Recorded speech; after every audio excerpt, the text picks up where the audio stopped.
Who is this fellow cultivator undergoing the tribulation?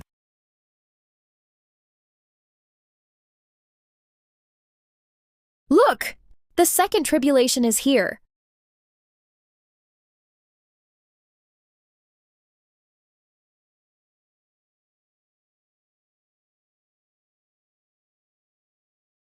Incredible. He withstood 2 heavenly tribulations in a row. Truly terrifying. But this third strike is the heart demon tribulation. It targets the cultivator's weakest point. If his state of mind falters, hesitation for even a moment means failure. At best, his soul is scattered and path destroyed. At worst, his body perishes and path is lost. Senior brother, do you think he can pass this heart demon tribulation? Look, the heart demon tribulation is here.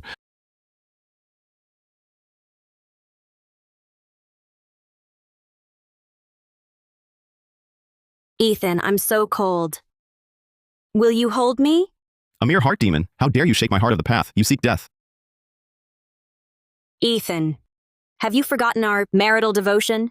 Back then, during your cultivation deviation, I gave my life to save you, only to be killed by your own hand.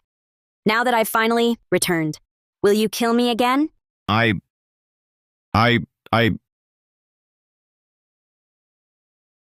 You're still soft-hearted. Die with me! 10,000 years of bitter cultivation, yet I still couldn't move past it. Lydia, how I wish I could see you one more time.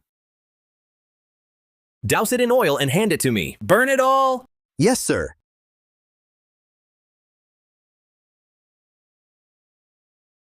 Stop, all of you, stop. Second Prince Sterling, you've already taken the Crown Prince's position. Why now? Won't you let us be? You are blood brothers. That good-for-nothing failure. Dare to compete with me for the Crown Prince's position? He deserves to die. What did you say? If this matter reaches His Majesty's ears, he will never let you off. Ha ha ha ha! I am now the heir apparent. Do you think Father Emperor would punish me for that failure? You scoundrel. These slender arms are quite strong, aren't they?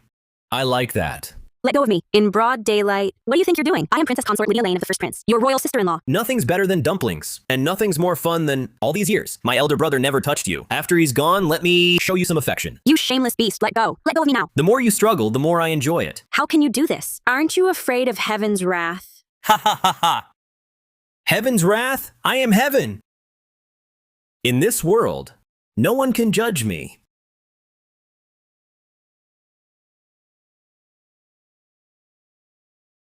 There really is heavenly retribution. He just now, did he move?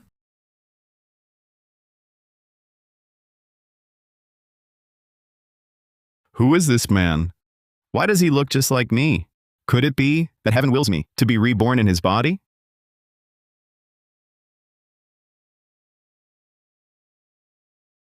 First Prince Ethan Sterling is devoid of talent and virtue. He made advances upon the royal consort. He overstepped his station. From this moment, he is stripped of the position of Crown Prince.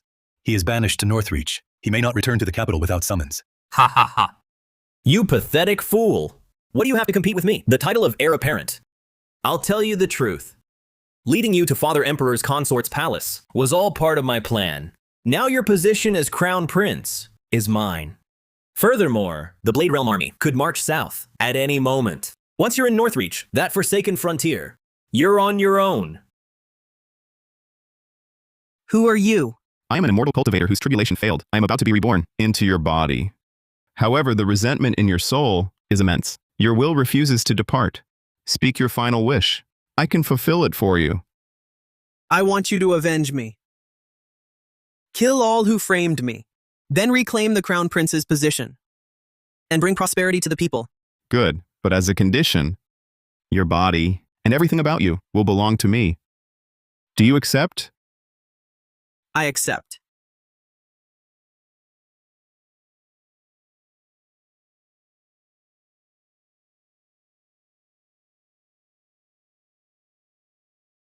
A mortal body is truly feeble, but fortunately my magic remains. Lydia Lane, you're alive, thank goodness. Are you human or a ghost? Playing ghostly tricks. You startled this royal one. So you're still alive, trash? Second Prince Sterling, before you not only framed me and stole my position as Crown Prince, you also poisoned me. Just now, right before my eyes, you tried to assault my princess consort. With all 3 debts combined, how do you wish to die? Who are you trying to scare with these cheap tricks? Now you're just a deposed Crown Prince. Trash, even a stray dog can kick around. I am the current heir. Killing you is like crushing an ant. Since you're still alive, I'll just kill you again. Guards, kill him. Attack! Halt.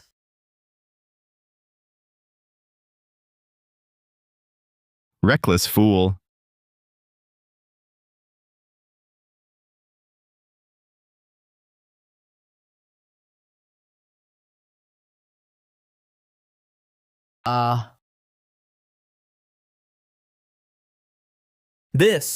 How is this possible? They were all elite soldiers. When did you become so powerful? Elite soldiers? More like a pack of worthless dogs. First Prince, don't be rash. We are here on Imperial orders. I, the realm's greatest woman general, Nora Norwood, have come to the frontier to repel the Blade Realm army. If you harm him, we will all die. Ha ha ha ha! Do you hear that? Even your own princess consort knows what's good for her more than you do. Now, kneel before me, kowtow and beg for mercy, and have your princess consort spend a few nights with me. If I'm pleased, I might spare your life. Otherwise, You think I won't kill you? kill me? I am the heir apparent. Second only to the emperor, above all others. If I lose a single hair, you deposed crown prince, and everyone in your manor will die with me. Is that so? You said you'd kill me. Then do it.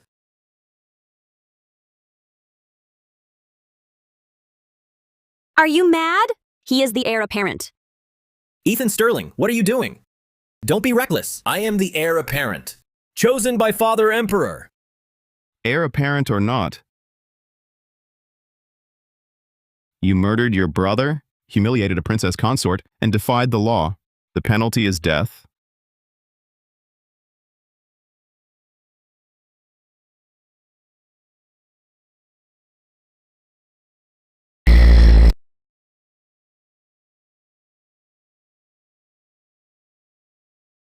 Every dragon has a sore spot. Touch it and you die.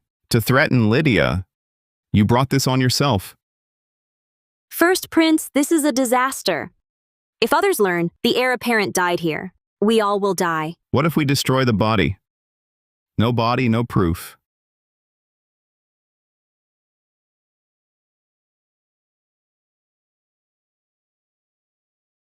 This? I never thought, reborn, you'd still be my wife. It seems even the heavens want me to fulfill my regrets. First Prince Ethan Sterling, you can actually perform dark sorcery? What dark sorcery? It's all just some trifling tricks. Nothing worth mentioning. You've grown even fatter than I remember. The situation is critical. How can you still be in the mood for that? The second prince is dead. When General Norwood comes asking for him, how will we explain? General Norwood. That's Nora Norwood. She is the Sterling Realm's greatest woman general. Her martial skill is supreme, unmatched by anyone. She came to Northreach by Imperial order to defend against the Blade Realm's attack. If she learns, you not only killed the second prince, but ground his bones to dust, she will surely run you through. Your Highness. A great disaster. Generals Norwood and York have surrounded the residence with a large force. They say the second prince is long overdue and demand an explanation from you. An explanation? He allowed the second prince to insult and humiliate me. I want an explanation. From him. First prince, you must flee. I will bear the blame for this alone. Since I was exiled to Northreach, this is my territory. What can she do to me? Besides, I've already lost you once before.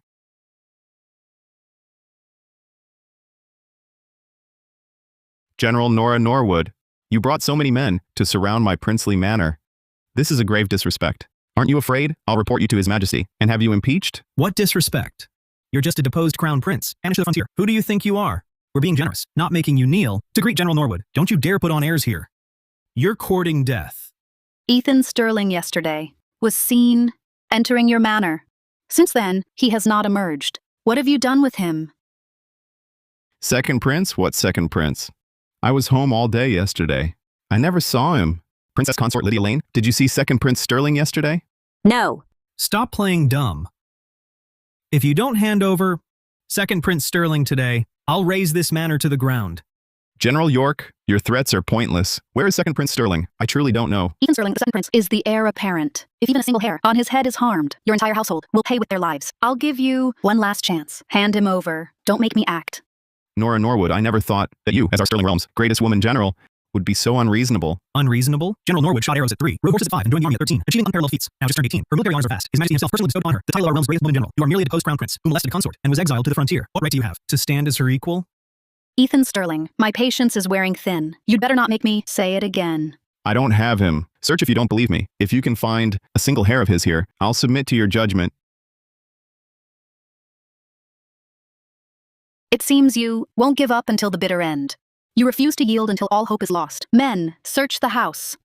Yes, sir. Leave no stone unturned, not a single trace. Let's see how long you keep this up.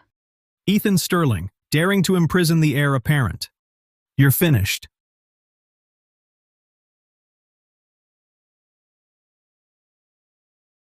General, reporting. All rooms have been searched. Nothing was found. What?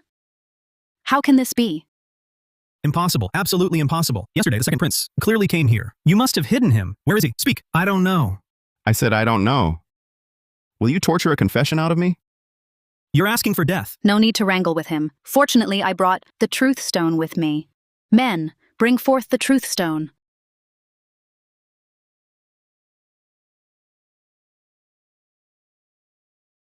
Ethan Sterling, since you claim to have no idea where the second prince is, dare you face the truth stone? This is the Truth Stone, our Sterling Realm's supreme treasure. His Majesty personally bestowed it upon General Norwood. Before the Truth Stone, all lies are exposed. Let's see what tricks you have left now. The Truth Stone. First Prince, they say the Truth Stone can dispel falsehood. If one lies before the Truth Stone, it emits a red light. If one speaks truth, it glows green. How remarkable. What if I found a way to erase the memory entirely? It's useless. Even if you wiped the murder of the second prince completely from your mind, it would still detect if you are lying. We're doomed now. Scared, aren't you? No matter how silver-tongued you are, it's useless before the Truth Stone. If you're smart, hand over the second prince, honestly and quietly. Otherwise, when the Truth Stone finds you lying, then don't blame us for not holding back. Ethan Sterling. And don't even think of running. You know my strength. Before me, no one escapes. First Prince, what now? Nora Norwood. Do I look that foolish to you? This Truth Stone was produced by you. Whether my words are true or false, isn't it all up to you? I see you. Simply intend to frame this prince. Whether we test or not is not your decision. Wait. I will cooperate. However, I want him tested first. Let's see if this Truth Stone of yours is as miraculous as you claim. Fine. General York, yesterday someone tried to harm me. Were you aware of this? Were you involved? I don't know. It has nothing to do with me.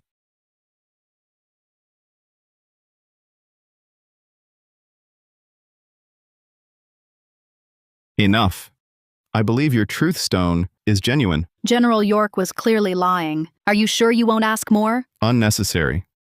What needs to be known is already known. But on one condition, if my test shows no issue, you must pay the price for your repeated disrespect toward me. A price? What do you want?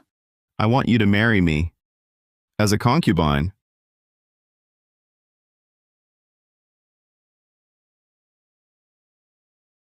How dare you? What are you, to presume that the Sterling Realm's greatest woman general would be your concubine? You're seeking death. Ethan Sterling, get one thing straight. I am giving you an order. I am not negotiating terms. Lord Norwood, no need to waste words. Just put his hand on the Truth Stone, and the truth will be clear. Seize him.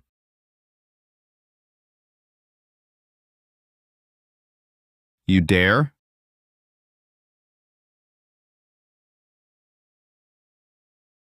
Ethan Sterling. Do you know what you're doing? I may be fallen, but I am still of royal blood. You have no right to lay hands on me. One more step, and I won't be responsible. Such arrogance. Interesting. You're the first to threaten me, Nora Norwood. Very well. But if the truth stone proves you lied, I'll have your life. Lord Norwood, you can't agree to this. He's just a useless deposed prince. Silence. Even deposed, he is still a royal. He is not someone we can handle lightly. So what if he's tough? He's still just a dog of the Sterling family. If he dares bite his master, he better be ready to be put down. Are we really testing him? That's the truth stone. Besides, the second prince was already ground to dust by you. An immortal has his ways. Ethan Sterling, shall we begin? My patience is limited. What's the hurry? Eager. To be my concubine? You're a dead man. I'll have you drawn and quartered, hacked to pieces. Even your silver tongue won't save you now. If the second prince's fate is linked to you, you'll beg for death and find no release. We're doomed. The second prince was destroyed by the first prince. We're finished.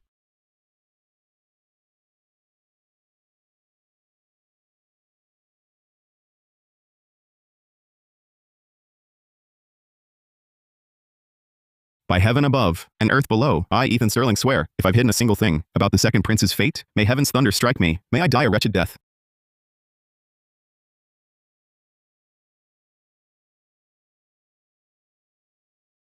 The truth stone glows red. Deposed prince, you dare lie. Ethan Sterling, confess. Where is the second prince? Hold your horses.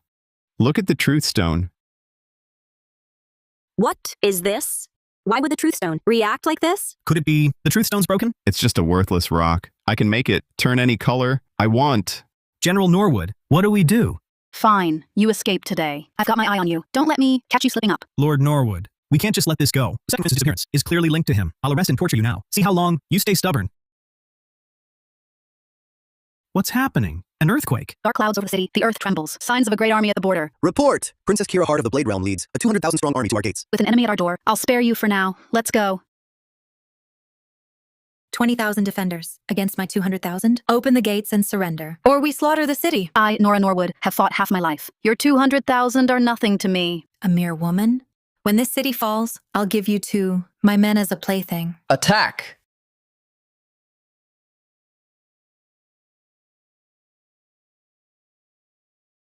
Ethan Sterling, you a weakling? First prince, what are you doing here? Get back! As a prince of the Sterling realm, personally, waiting more by Father Emperor, defending this city is my duty. How could I flee? So you're the Sterling Realm's good-for-nothing first prince. You're quite handsome, though. Very well. This princess offers you a choice. Hand him to me as a male slave, surrender Northreach City, and I'll spare your wretched lives. Agreed? Every son and daughter of the Sterling realm is a hero. None are cowards. Our land was won by our ancestors through blood and sacrifice. Even if we die in battle, we will not yield an inch. That is the honor of our soldiers. Wasn't this first prince just a smooth talker? Now he seems like a different man. Ha! What fine honor! Then today I'll break your spine and see if your bones are as hard as you claim. Royal Preceptor, step forth.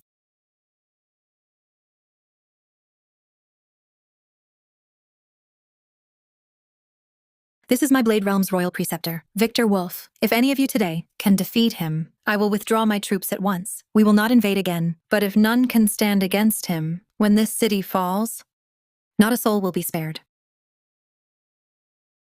I am Blade Realm's Royal Preceptor, Victor Wolf. You look mortals less than insects. Kneel before this immortal master. Victor Wolf? What a pathetic advisor. He's just a wandering charlatan, playing cheap tricks to scare people. Lord Norwood, I request to fight. I will take his head. General York is our Sterling Realm's greatest warrior. He has fought countless battles and never lost. With him in the fight, victory is assured.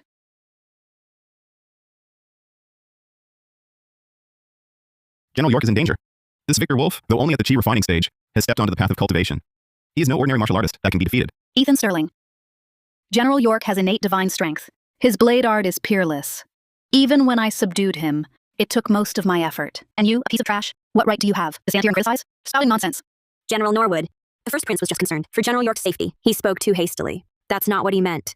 If I say he's weak, then he's weak. General York will surely be cut down by Victor Wolf. Trash like you dares to question me? Once this general finishes off, your trashy royal preceptor, I'll deal with you. Blade Realm Vermine, prepare to die. Just an ignorant, fearless ant.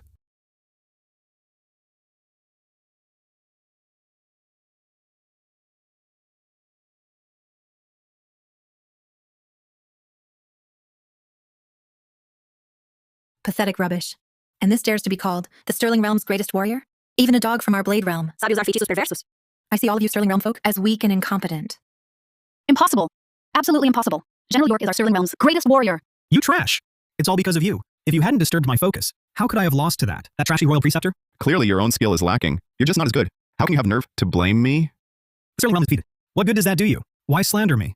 I see now. You must be a Blade Realm spy sent to break our morale. Is that it? Enough! With the enemy at our gates, we must stand united. Since General York has failed, it seems I must step in myself. Hold on. If General York couldn't, you certainly can't. Only I can step forward now to defeat that Victor Wolf. What arrogance, Ethan Sterling. What nonsense are you spouting? As long as I, Nora Norwood, am here, a deposed crown prince like you won't see the field. Stop causing trouble. Are you going to fight or not? If not, open the gates and surrender. Give me your first prince as my slave. Enough of your arrogance. Today I, Nora Norwood, will see just what you Blade Realm royal preceptors are really made of. Attack!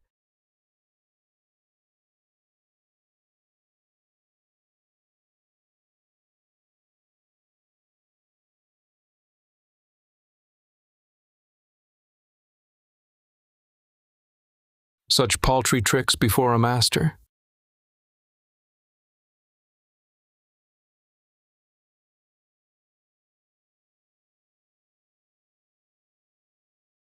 Impossible. I couldn't even withstand a single move. Can immortals truly exist in this world? We're doomed. They say a single immortal strike rivals 1,000 troops. The Sterling Realm is surely lost today. We'll all die here. Ha ha ha! And you dare call yourself the realm's greatest woman general? It seems to me you're only slightly better than a Blade Realm dog. Girl, you have remarkable potential and a handsome face. It'd be a shame to die. How about this? I need a sword bearer. Serve me in that role. How insolent. A mere chi refining cultivator dares be so arrogant? Think the Sterling Realm has no one? You fool! Even Lord Norwood was no match for him. What are you shouting about? Do you wish to anger Victor Wolf? Have all of Northreach buried with you? You're just too weak. Trash like this, I can crush with a flick. Ethan Sterling, you are no match. Fall back now. First prince. Do not be rash. How laughable. A waste with no martial skill. Challenges an immortal master? Truly overestimating yourself. Seeking your own doom. Later, I'll capture you to be my slave.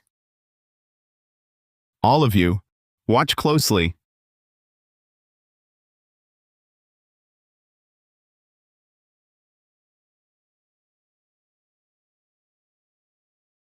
Swords come.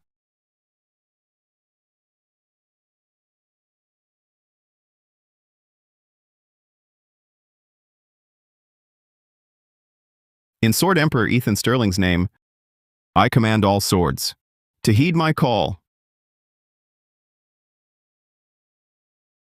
His Highness commands 1,000 swords? How is this possible? Ethan Sterling, when did he gain such power? What?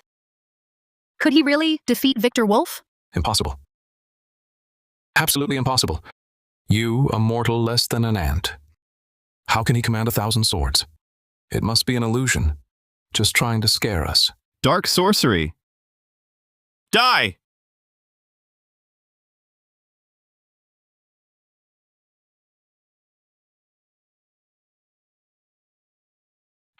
This is impossible. Victor Wolf is our royal preceptor, a lofty immortal cultivator. How could he lose to a mere mortal? Could it be Ethan Sterling can truly defeat an immortal? I can't accept this. I am First Prince Ethan Sterling of the Sterling Realm, His Majesty's appointed King of Northreach, guardian of this frontier land. Dare to invade our borders, and you will be destroyed. Who dares take another step forward? Not good. This deposed Crown Prince Ethan Sterling. His power is this formidable? Even our royal preceptor was no match. Our only course now is to withdraw. Ethan Sterling, don't get cocky. You were lucky this time. All troops, retreat. How dare you? Northreach City is not a place you come and go as you please. You think you can just leave?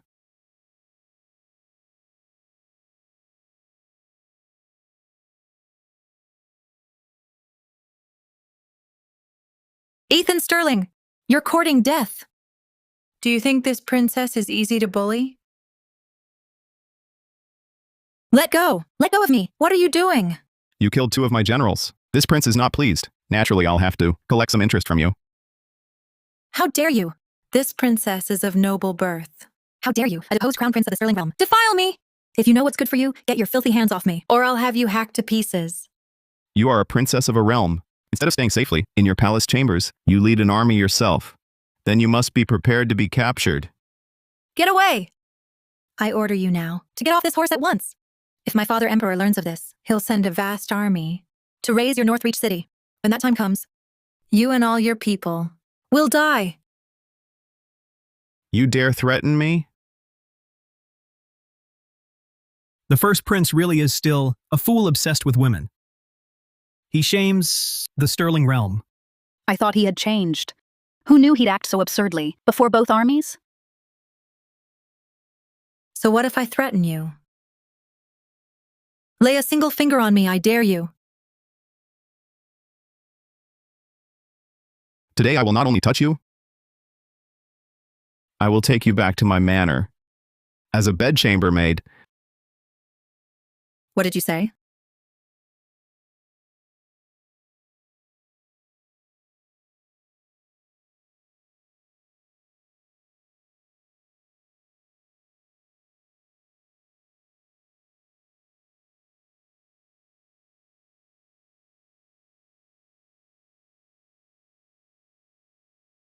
Ethan Sterling, how dare you insult this princess? And have the gall to say, I should be your bedchamber maid? You must have a death wish. Guards, kill this wretched man, now. Hurry! A lowly summer prince. Release my princess at once. Kill him! Arrogant fools.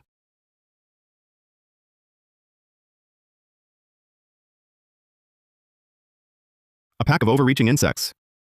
Daring to think you can challenge this prince's might? What gives you this courage? A blade princess means nothing. Today she will serve as my bedchamber maid. Ethan Sterling! You! Angry? Have you forgotten how your so-called royal preceptor wolf just met his end? Guards, take Kira Hart to my manor. She is now a maid. Ethan Sterling, you'll regret this. When my father learns you dare hold me here, he'll have you drawn and quartered, hacked to pieces. The first battle is the final battle.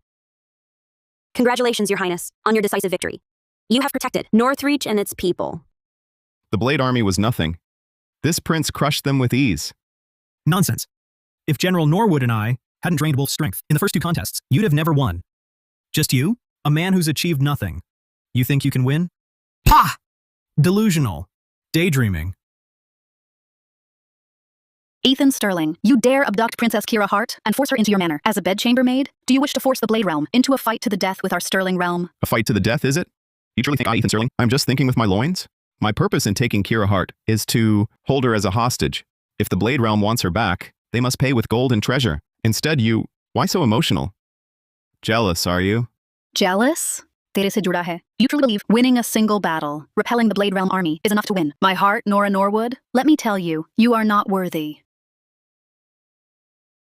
Your Highness First Prince, taking Kira Hart as your bedchamber maid, was that truly only for the sake of the Sterling Realm, with no personal motive? Oh? My little beauty is jealous too. Come. Let this prince make it up to you. Your Highness First Prince, put me down. There are people here. Ha ha ha. Your Highness, Mother Consort, your plan to kill 2 birds with 1 stone was brilliant. You knew Second Prince Sterling and the First Prince were enemies. You deliberately pitted them against each other, to the death. So, the First Prince was deposed as Crown Prince and exiled to Northreach. Now, the position of Crown Prince is finally mine. Of course. But Evan, don't celebrate too soon. I had hoped to use this invasion by the Blade Realm army to eliminate both the Second Prince and Ethan Sterling in one move. Yet not only did he survive, he even killed the Blade Realm's first royal preceptor, Victor Wolf, and earned great merit. That good-for-nothing Ethan Sterling, how could he earn great merit? I think he simply falsified his report. True or not, repelling the Blade Realm army is a major achievement. Now, Ethan Sterling has become the greatest obstacle to your path to the throne. Only by killing him can you become Crown Prince. Quickly gather some assassins and coordinate with Military Governor Simon Shaw of Northreach to have the First Prince hacked to pieces. I understand, Mother. Your Highness, you have defeated the Blade Realm army, slain Victor Wolf, and captured Princess Kira Hart. The news has reached the capital. I have heard whispers that His Majesty will soon summon you back. But I fear this journey to the capital will not be simple. Second Prince Sterling is dead. With such a great military feat to my name, who would dare stop me from seeing the Emperor? Have you forgotten Third Prince Sterling? He is powerful, with many allies at court, and backed by the noble consort. Ha, bagus sekali martabat itu. The noble consort's trap, and were banished to this frontier land of Northreach.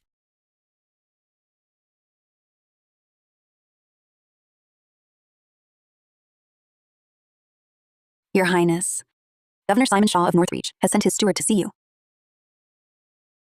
At this moment, as I prepare to see the Emperor, Kita ayami soldados. he surely has an agenda. Let's meet him. Steward Lewis, my time is precious. Speak plainly. Why are you here? Your Highness, tonight is Lord Shaw's 40th birthday celebration. He sent me to invite you to the banquet and to congratulate you on defeating the Blade Realm army and upholding our realm's honor. Here's the invitation. Please accept it. I'll consider it. Your Highness, when you first arrived in Northreach after your demotion, this Simon Shaw made things difficult for you at every turn. Later, he even allied with the Second Prince and nearly took your life. Why would you agree to attend his banquet now? I've heard this Simon Shaw has an adopted daughter named Hannah Hayes.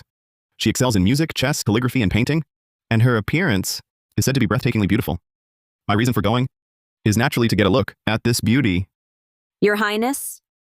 You. All right, I'm just teasing you. Of course I know this is a deadly banquet, but this Simon Shaw was promoted by the Third Prince. Previously, he conspired with the Second Prince to join forces and poison me. There must be something more to this. I need to go and find out the truth. King of Northreach, you finally arrived. Lord Shaw has been awaiting you for some time. Please, this way. Yahweh, I just received word from the Third Prince. We ought to deal with the First Prince. Eliminate him before he reaches the capital to see the Emperor. Cut off the root of trouble. Father, this First Prince, today he routed the Blade Realm's 200,000 troops. His strength cannot be underestimated. I have already devised a plan.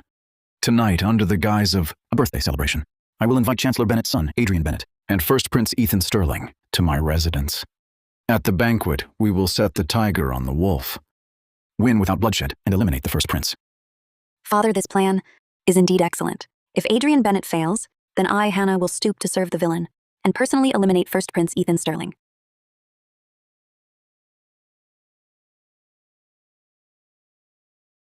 Lord Shaw, for this young master to lower himself and attend your birthday is an honor to you. You should be grateful. Now, what is this riffraff doing here? What is the meaning of this? Young Master Bennett, you misunderstand. All the guests here today are honored guests of mine, Simon Shaw. These two gentlemen were specially invited by me. What nonsense! In my eyes, he's nothing but a shabby, stinking beggar. If you know what's good for you, get lost now. Don't ruin my mood. Otherwise, you'll regret it. This trash loves to bark like a dog. Who are you talking about? Do you know who I am? Do you know who my father is? How dare you speak to me like this? Got a death wish? This is young Master Adrian Bennett, the only son of Chancellor Walter Bennett. Trash like you, lower than an ant. Dare to mouth off in front of him? You're tired of living. So you're Walter Bennett's son. Just because you're the Chancellor's son, you can look down on everyone? So what if I do? Not just here, in this backwater Northreach city, but across the entire Sterling realm, I, the young lord, do as I please. Guards! Throw this stinking beggar out. Don't let him offend my eyes. Young Master Adrian, please calm down. This is His Majesty's eldest son, Prince Ethan Sterling. Ethan Sterling? The one who was deposed as Crown Prince for harassing an imperial consort, banished to this backwater, Northreach city? In that case, he should be thrown out even more. A creature lower than a dog. Doesn't deserve to sit here.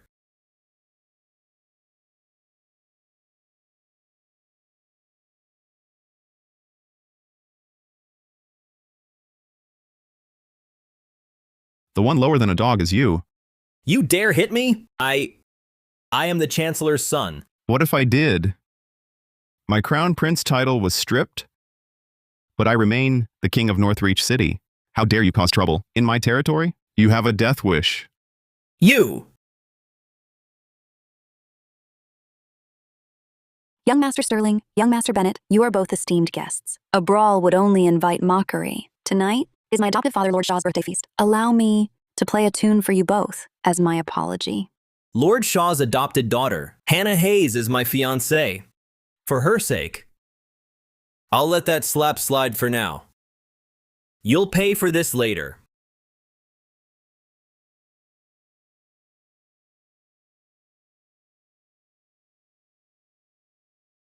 Ambush from 10 sides. A truly deadly banquet. As expected, of Lord Shaw's adopted daughter. Her skill with the zither is remarkable. Indeed, to hear such music is a blessing for us all. Of course. Miss Hayes. Is this young master's fiancée? Her skill is unmatched. Yahweh, come greet tonight's honored guests. Yes, Father. Miss Hayes truly lives up to her title as the greatest beauty in Northreach City. What a figure. It's a pity Lord Shaw had long ago promised to betroth Hannah Hayes to young Master Bennet. Young Master Bennet is a lucky man. Of course. Miss Hayes and I are a match made in heaven. A remarkable woman like Hannah deserves a husband who is truly an upright and unyielding man. Young Master is right. Come, Hannah. Long time no see. Sit by me.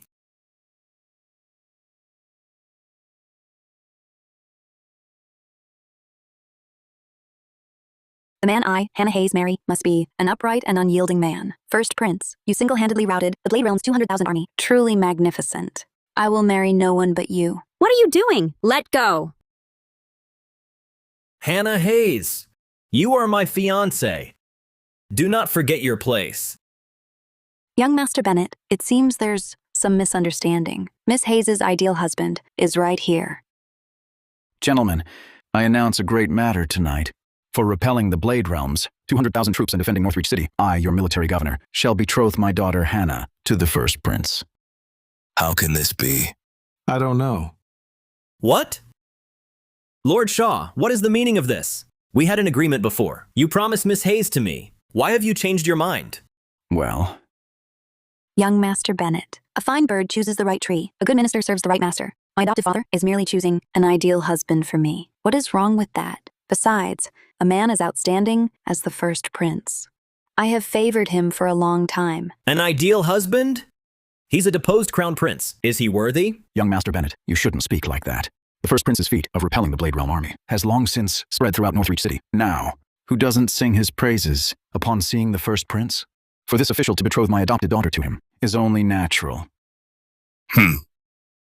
That's only because I was not present today. Had I been there, a deposed prince like him, good at neither letters nor arms, wouldn't even qualify for the battlefield, let alone repel the Blade Realm army.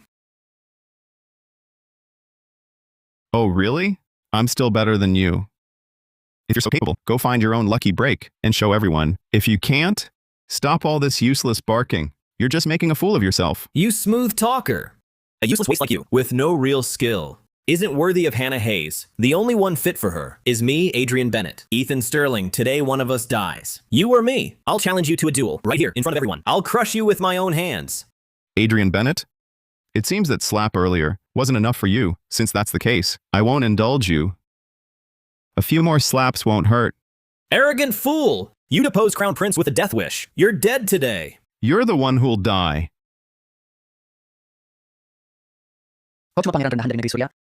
Finishing trash like you will take me just 3 moves. This day next year will be your death anniversary. Your Highness, First Prince. For this contest, Adrian Bennett is surely prepared.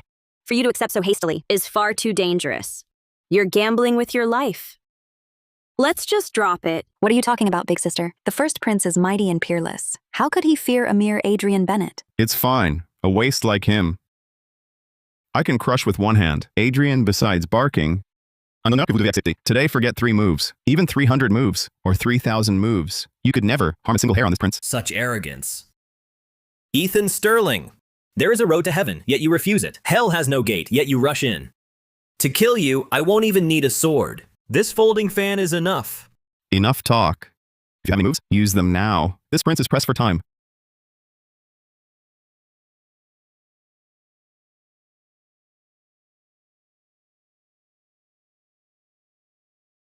He's finished. That Adrian Bennett is the direct disciple of Damian Drake. His internal energy is profound. Even with just a folding fan or a single finger, he could crush the first prince. Indeed, this first prince has no sense of his own limits. He's walking to his doom. Of all people to offend, he picks Adrian Bennett. Does he truly think this is like fighting Victor Wolf, where he could just pick up the pieces? He's done for. First Prince, accepting this challenge so hastily, I wonder if he can match Adrian Bennett.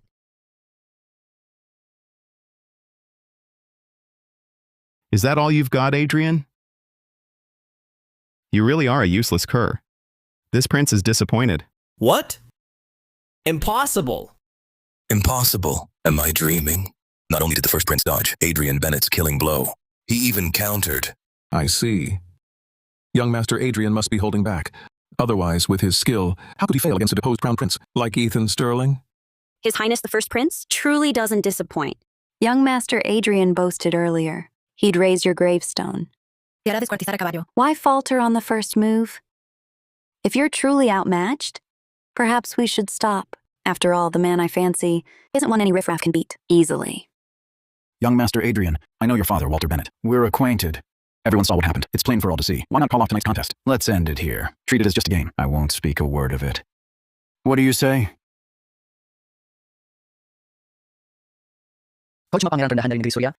Don't get cocky. That was just me. Being careless, I left an opening. You seized a lucky chance. But for this next move, even if you were the reincarnation of a supreme immortal, you'd still die.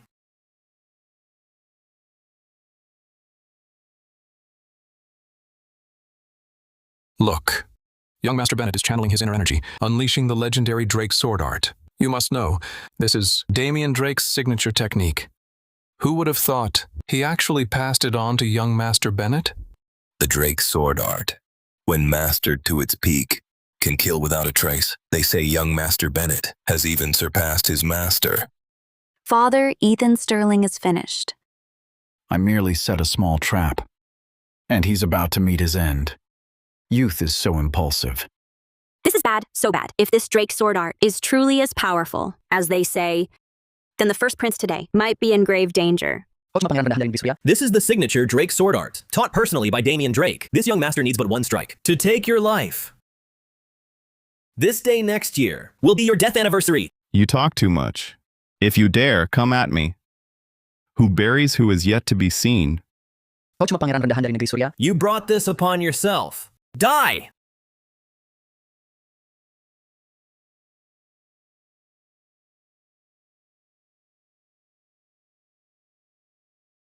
All that boasting, I thought it would be something fierce. Is that all? Impossible. How can you be this strong? Am I seeing things? Young Master Bennett's Drake sword art, it didn't even get close before the first prince defeated him. Surely young Master Adrian held back. He didn't use his full strength. Plus, the first prince ambushed him. Fought dirty. That's the only reason he won. By a hair's breadth. That was close. The First Prince actually won. The First Prince is truly formidable.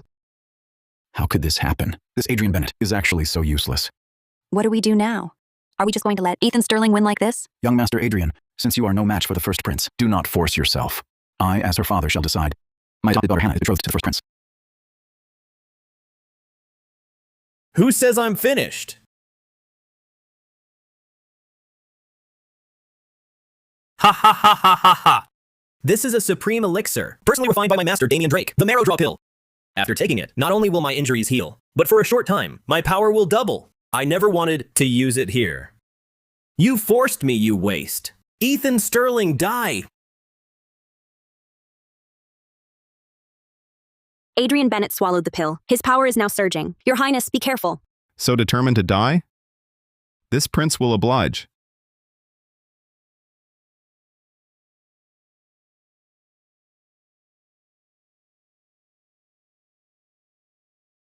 Adrian Bennett, to lose your life over a woman, how utterly foolish. What have I done? This Adrian Bennett really is trash. Sigh. Ah, this old man truly miscalculated. I never expected First Prince Ethan Sterling to be this capable. But no matter. I've prepared for this. Hannah, I must ask you now to step in personally. Yes. Your Highness, the power behind Adrian Bennett is not to be underestimated. He is the Chancellor's son. You killed him. What do we do now? Fear not. I have a plan.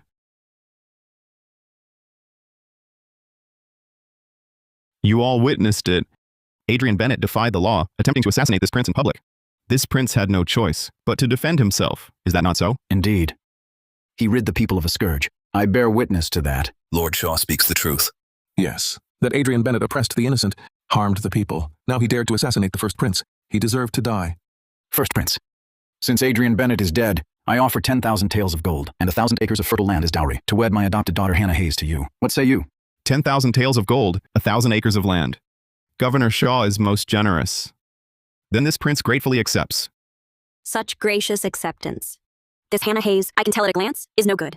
Why would you agree? They hide in the shadows, we stand in the light. Now that they've shown their hand and laid this trap for me, I'll play along and catch them all at once. Steward Bennett.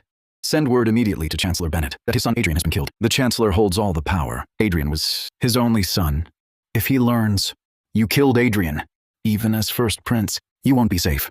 I will send my daughter to your manor for the wedding. What say you?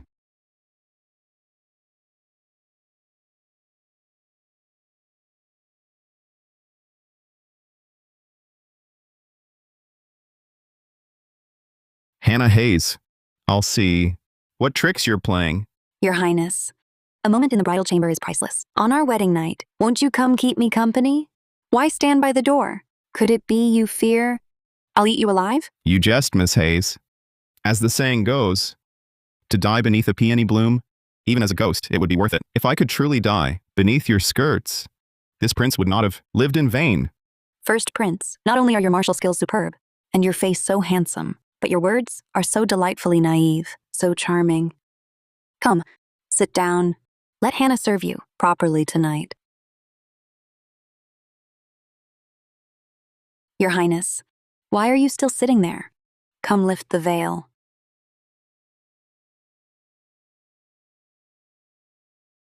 First Prince, what is the meaning of this? You won't even look at me? Am I not beautiful? Or perhaps I cannot compare to Sister Lydia? Hannah Hayes, since you are so forward, if this prince does not take action, wouldn't I be a great saint indeed?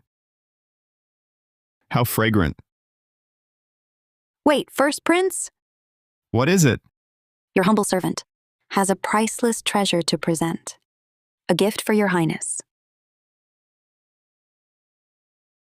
With this treasure, your Highness can return to the capital and reclaim the Crown Prince's seat. Just a painting? Do you take me for a fool? Your Highness, do not underestimate this painting. This is no ordinary work. It is the long-lost Realm and Crownland Scroll. This masterpiece was painted by the great Julian Carter. Its style is lifelike, a work of divine craftsmanship. I hear His Majesty has been searching everywhere for it. If the first prince could present this to His Majesty, he would surely be overjoyed. Then, your claim to the Crown Prince's seat would have hope again. The Crownland Scroll? Let me see it. Your Highness, such a famous painting has many details. You must come closer to see them clearly. Very well.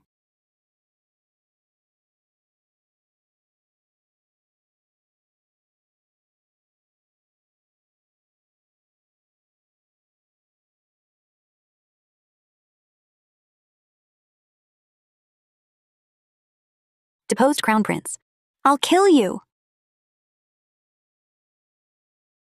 Hannah Hayes, I long suspected you. I never thought you'd dare try. Speak. Who are your accomplices? Did Simon Shaw send you? The dead need no answers.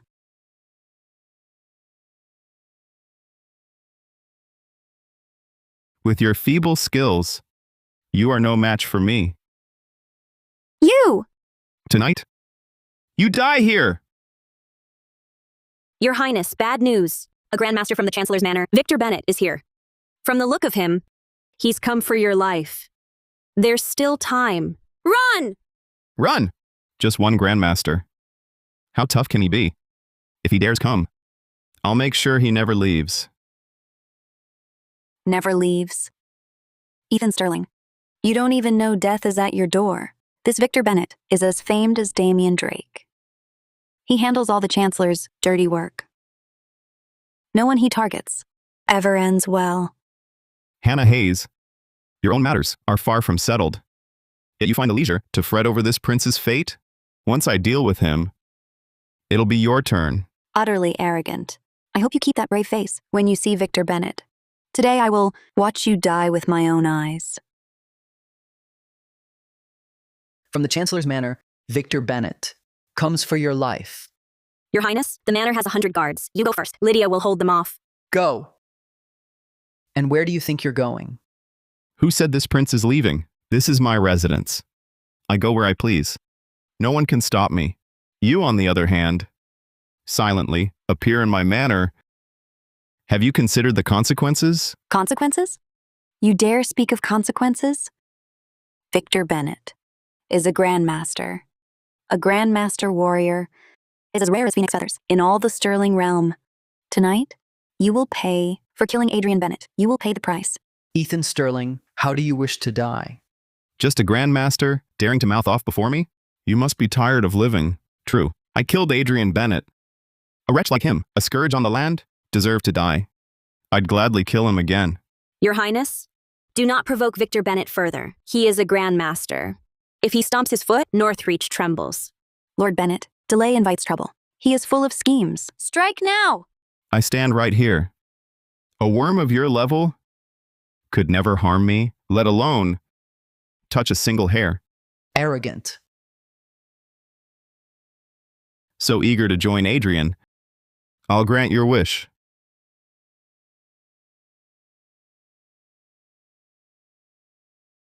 That's impossible. He's a grandmaster from the Chancellor's Manor.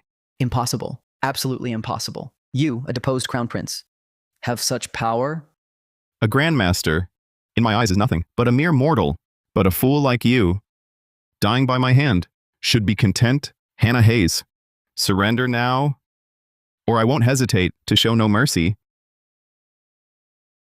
I never thought Victor Bennett would be so useless.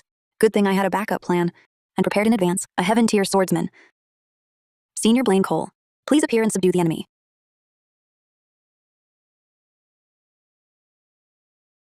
Who is that? Such an intense aura. I can barely keep my footing. As expected of the swordsman, ranked first on the list, with him taking action, the deposed Prince Ethan Sterling is doomed. The aura is strong indeed, but you, a martial artist, fighting me, an immortal cultivator, is suicide. I am Blaine Cole, the greatest swordsman under heaven. This sword is a peerless blade, sharp enough to split a hair. Its blade is 3 feet 7 inches long and weighs 7 pounds 7 ounces. No one has ever escaped alive from under my sword. Tonight, to die by my hand is an honor for you. Flying immortal beyond the sword. Flying immortal beyond the sword. Interesting. First Prince, be careful. Ethan Sterling, this time you're finished. You're asking for death.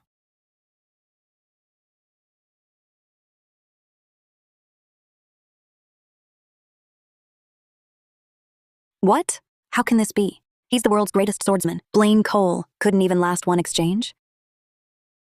Your Highness, First Prince, are you all right? Are you hurt anywhere? I'm fine. With his paltry skills, even if he trained for 20 more years, he'd never be a match for me. How could my sword be so easily destroyed by you? A loss is a loss. No more excuses. I cannot accept this. Hannah Hayes, it's time to settle the score between us. Hannah Hayes, it's time to settle the score between us. Settle a score? Catch me first if you can? Trying to run? Let go of me. Let you go? You are now my concubine. Speak. Who sent you? Or I will not hesitate to be ruthless. Hannah Hayes, I saw through you from the very start. I never imagined you were truly sent here to assassinate the First Prince. You have some nerve.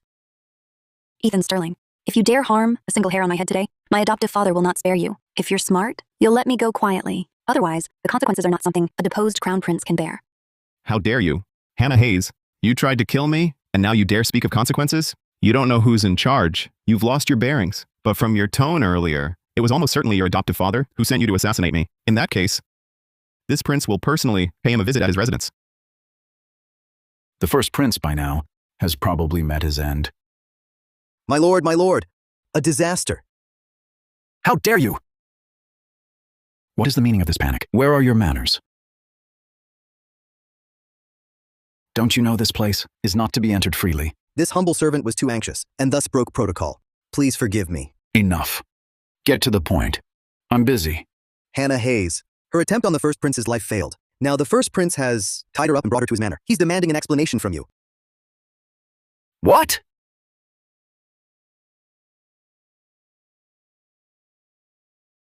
Ethan Sterling, let me give you some advice. My adoptive father's connections run deep. They're not something a deposed crown prince can afford to offend. It seems someone else is pulling the strings here. I must investigate this thoroughly tonight. Is that so? Then this prince would like to see just how vast the background of your adoptive father Simon Shaw truly is. That he dares send assassins after me. First Prince Ethan Sterling, tonight is your wedding night. What brings you to this humble official's residence? Could it be my daughter has failed in her service, displeasing you, that you've brought her here bound? Simon Shaw. Your adopted daughter, Hannah Hayes, did indeed fail in her service.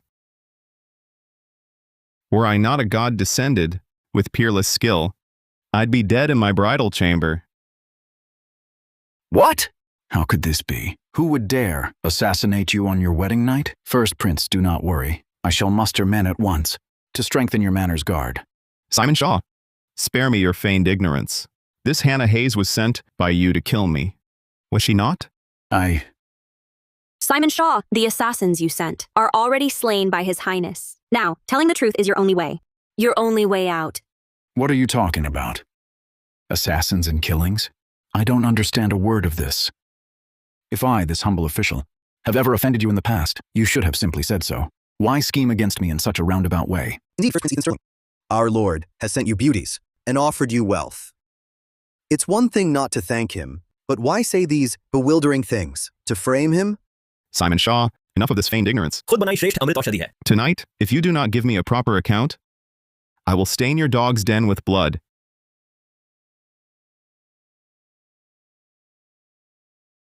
Since that is the case, then this old man need not pretend any longer. Tonight, none of you shall leave here alive. Lewis. Understood. Simon Shaw, are you certain you wish to move against this prince? This is the first prince, His Majesty's own son, to lay hands on him. Have you truly grown tired of living? If I kill you all, who will ever know? Lord Shaw, have you lost your mind? The top swordsman you sent was no match for this prince. What can they do to me? I admit you have some skill. You even beat the greatest swordsman, Blaine Cole.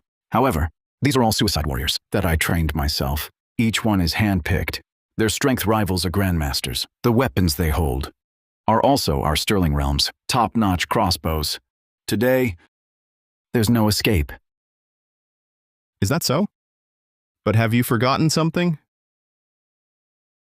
Your adopted daughter, Hannah Hayes, is still in my hands. If you dare loose those arrows, her life is forfeit too. Father. Save me! From the moment you failed, you were already my discarded pawn. Surely you knew this. Hannah Hayes, is a man like that worth your loyalty? All these years by your side, and in the end, I was just a pawn to you. Loose arrows! Shoot them dead!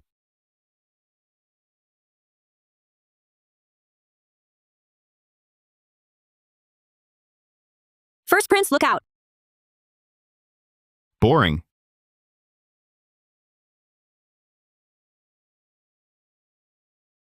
What? How is this possible? This can't be! Simon Shaw, surrender quietly. This prince's patience is limited. My lord, what do we do? Soldiers are trained for years. I've treated you well. You hold them off.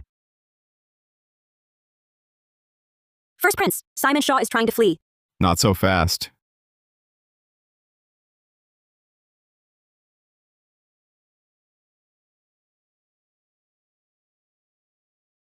Simon Shaw, even if you had wings today, you couldn't escape. Speak! Who sent you? And why did you collude with Second Prince Sterling to poison me? Poison me? No one sent me. All of this was my doing alone. What can you do? Talk or I'll end you now. You dare? I am a court official, a senior second-rank minister. Even if I did these things, I should be sent to the capital to face the court of justice. You, a deposed prince, have no right to interrogate me, much less kill me. Wrong answer.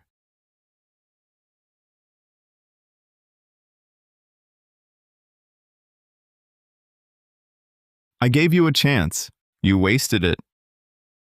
Your Highness, First Prince, this is a senior second rank official. How could you just kill him so easily? If His Majesty holds you accountable, the charge will be severe.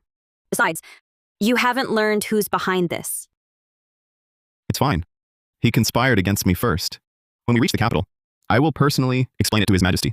As for the mastermind, I'm sure Miss Hayes will be very willing to tell us. Her? She's Simon Shaw's adopted daughter. Why would she easily tell us anything? Just now, when Simon Shaw gave the order to treat me as a pawn and have us both shot, my heart toward him died that very moment. Now, if you have any questions, anything you wish to know, ask freely. Whatever I, Hannah, know, I will share it all. I will hide nothing. Good. Melayani mo dengan baik. Tonight, who instructed you and your father to assassinate me? Also, this Simon Shaw was clearly promoted by the third prince. Why did he join the second prince before to poison me? You must understand. He had no reason to cooperate with the second prince. Your Highness, First Prince, the ones who ordered us to kill you were none other than the third prince and the noble consort. As for why Simon Shaw joined the second prince before to poison you, that too was their instruction. Their goal was to have you and the second prince fight until both were destroyed. Noble consort, third prince, you have tried to harm me time and again. I will now settle all accounts, old and new, with you. Let's go. We depart for the capital. Your Highness, Mother Consort. Something terrible has happened. Such panic and fluster. This is unbecoming. You are the one who will inherit the throne one day. Do not disappoint me too much. Yes. Your Highness, Mother Consort, your son was merely anxious for a moment, and thus lost proper decorum. Enough, speak. What is this matter? The First Prince. The Crown Prince is back. What? Say that again. It's absolutely true. Right now, he's waiting outside the palace, awaiting an audience with Father Emperor. How did you handle this? Didn't I order you to send assassins and the military governor of Northreach to kill him? How could you let him return to the capital unscathed? Your Highness, Mother Consort, I did my best.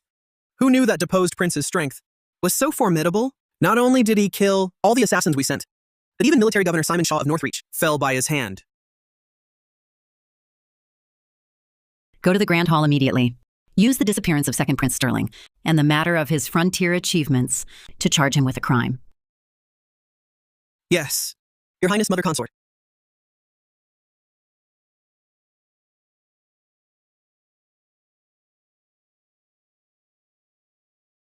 Your son and subject pays respects to Father Emperor. Lydia pays respects to Your Majesty.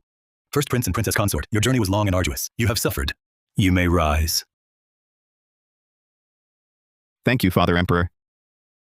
So this is the deposed Crown Prince, Ethan Sterling. I never expected he would have the gall to return, after molesting an imperial consort. The deposed Crown Prince performed a great service at the frontier. That is why His Majesty summoned him back. Great service? If you ask me, he probably stole someone else's credit. First Prince, do you know why we permitted your return to the capital? I don't know, Father. Please enlighten me. You committed a grave error, so I sent you to Northreach, the far frontier. By rights, you should have had no chance of ever returning. I heard you routed the Blade Realm's army in Northreach, slayed Royal Preceptor Victor Wolf, and captured Princess Kira Hart. Such extraordinary feats are why I summoned you back. Thank you for your grace, Father Emperor. As King of Northreach, guarding Northreach City was my duty. Your merits and faults cancel out, but your merits are substantial. It would be unjust not to reward you. Speak. What reward do you desire? As long as it's not excessive, I will grant it. I thank your Majesty for your grace. That you summoned your son back for an audience is honor enough. I dare not hope for any other reward. If I must name something, I ask for only one thing. What is it? Stay by your side, Father Emperor. Is this still the same? Deposed Crown Prince Ethan Sterling? It's like he's a different person. Not only did he achieve unprecedented merit at the frontier, he can even speak such heartwarming words. My son, your time at the frontier has truly matured you. This brings me great comfort. Very well. I shall grant your wish. Hold on. What unprecedented merit, Father Emperor? You must not be deceived by him. He is merely a vile fraud, harming his own brother, defying the law and stealing credit. Third Prince, what do you mean? The First Prince's merit at the frontier? The people of Northreach City saw it with their own eyes. How can you call him A fraud who harms his brother, defies the law, and steals credit? I report to Father Emperor. His frontier merit is real, but he merely took credit from General York and General Norwood. He just picked up the pieces. Otherwise, how could a deposed crown prince possibly have repelled a 200,000-strong Blade Realm army and defeated Victor Wolf? Now, The most crucial point is, Second Prince Sterling's disappearance is linked to him. If I guess correctly, Second Prince is probably smiling in the afterlife, murdered by him. what? My son, what is the truth of this? I demand an honest answer. I've barely returned to the capital, and you dare provoke me? Fine, I won't indulge you. Your Majesty, Second Prince merely disappeared in Northreach City. Whether he lives or dies, or where he went, I know nothing. General York and General Norwood can attest to this. You refuse to yield until all hope is gone. You won't admit defeat until you see the coffin. Before Father Emperor, you still dare deny everything? How utterly brazen. Father Emperor, please summon General York and General Norwood to the hall. Let them confront Ethan Sterling face to face. I will expose this scoundrel's true face. Before everyone. Very well. Summon General York and General Norwood to the hall. We shall investigate this matter. Wait, Afraid now? Your scheme is about to be exposed. If so, confess the truth at once. Otherwise, when Father Emperor's wrath falls, you'll be hacked to pieces. I'm not afraid. I just want Father Emperor and everyone present to bear witness. If General York and General Norwood can prove my innocence today, then you must kneel and kowtow to apologize for slander. I'm not afraid. I merely wish for Father Emperor and the court to witness first. If today, General Norwood and General York can prove my innocence, then you, Quand Étienne Renaud a ordonné, for today's slander. If the Second Prince's disappearance is linked to you, you can await Father Emperor's punishment. General York and General Norwood has vanished on your land. Now the Second Prince has vanished on your land. They dream of killing you. Today you can just wait to be buried. Your subject, Nora Norwood. Your subject, General York. Greet your majesty. Rise. Today, I summoned you both to verify a matter. Earlier in the Grand Hall, the third prince claimed the second prince's disappearance is related to the first prince, even that the first prince killed him. Regarding this, are you two aware, and can you bear witness? Your majesty, this subject can bear witness. The second prince was indeed near the first prince's manor. Missing. What? The second prince went missing near the first prince's manor. Missing. Could it be that the second prince was truly harmed by the first prince? Ethan Sterling, did you hear that? General Norwood testified, the Second Prince vanished near your residence. Will you not submit to the law? Third Prince, why so agitated? General Norwood only said the Second Prince went missing near my manor. She did not say his disappearance is linked to me, nor that I harmed him. What difference does it make? Before the full court, who does not know, you and the Second Prince were bitter rivals? He vanished near your manor. If not you, then who? Who else could it be? Father Emperor? The matter is clear. Please hand Ethan Sterling to the Court of Justice for trial and give second brother justice. The third prince makes a fair point. First prince, do you have anything to say in your defense? Father Emperor, the first prince excels at muddying the waters with slick words. Do not give him a chance to speak. Guards, drag the first prince from the hall to the Court of Justice. Outrageous. This is not your decision to make. All of you, stand down. Ethan, my son, I wish to hear you speak. Thank you, Father Emperor. But before I defend myself, I would ask General York and General Norwood a few questions. Nora Norwood, I ask you, you claim the Second Prince vanished near my manor. Do you have proof? Well, Proof? I am the proof. The scouts I sent that day saw with their own eyes the Second Prince disappear near your manor, so his fate must be tied to you. I even suspect you've already harmed him. Ridiculous. That day, you and General Norwood searched my residence yourselves, yet you found no evidence, and your so-called scouts are your own men. How can they be proof? Clearly, you are trying to frame me. You! Nora Norwood, do you dare swear that the Second Prince's fate is linked to me? That I harmed him? Speak from the heart, without a single lie. Though she's proud and headstrong, she knows right from wrong and values evidence. I doubt she'd betray her principles, join the third prince, and slander me before the court. I cannot swear. The Crown Prince is involved. Cannot be sure. Second Prince Sterling was killed by the first prince.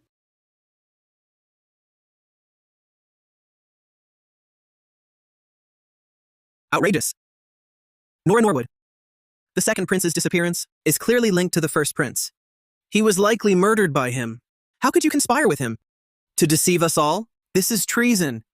Third Prince. Right is right. Wrong is wrong. In all my actions, I have a clear conscience. I would never join the first prince to lie to your majesty.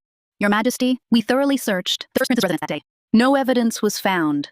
Thus, based on the evidence, the second prince's disappearance has no direct link to the first prince. Father Emperor? Do not be fooled by them. The first prince and Nora Norwood clearly conspired in advance. Arrest them now. Hand them to the court of justice for severe punishment. The truth will surely come out. Enough. Without evidence, it proves the first prince is innocent. Ethan, your name is cleared. Thank you, Father. The truth is clear. You slandered me, accused me of harming the second prince. Shouldn't you kneel and apologize now? How dare you! I, the third prince of the Sterling realm, kneel only to heaven, earth, and the sovereign, to make me kneel to a deposed crown prince. A bet is a bet. The wager we made, Father Emperor, and all present can attest. Or perhaps, third prince, you wish to be known as a man who breaks his word, who goes back on his promise? You... Fine. I kneel. I apologize.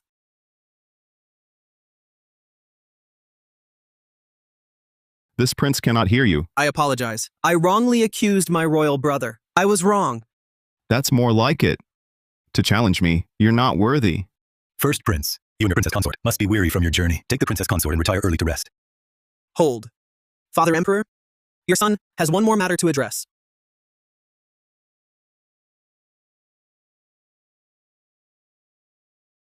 This third prince is stirring up trouble again. Third prince, what else do you have to say? Days ago, the rout of the 200,000 army at the frontier was the merit of General York and General Norwood. It had nothing to do with a deposed crown prince. I beg Father Emperor to rightly reward and punish, lest true heroes go unrecognized. Indeed.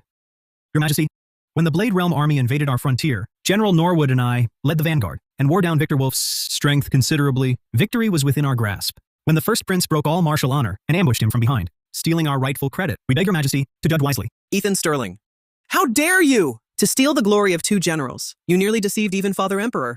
You have utterly disgraced our royal house. Someone like you should be sent back to the frontier to spend your life rotting in Northreach. What is the truth of this? Did you falsely claim credit? Father Emperor, Victor Wolf was no ordinary martial artist, but a true immortal cultivator.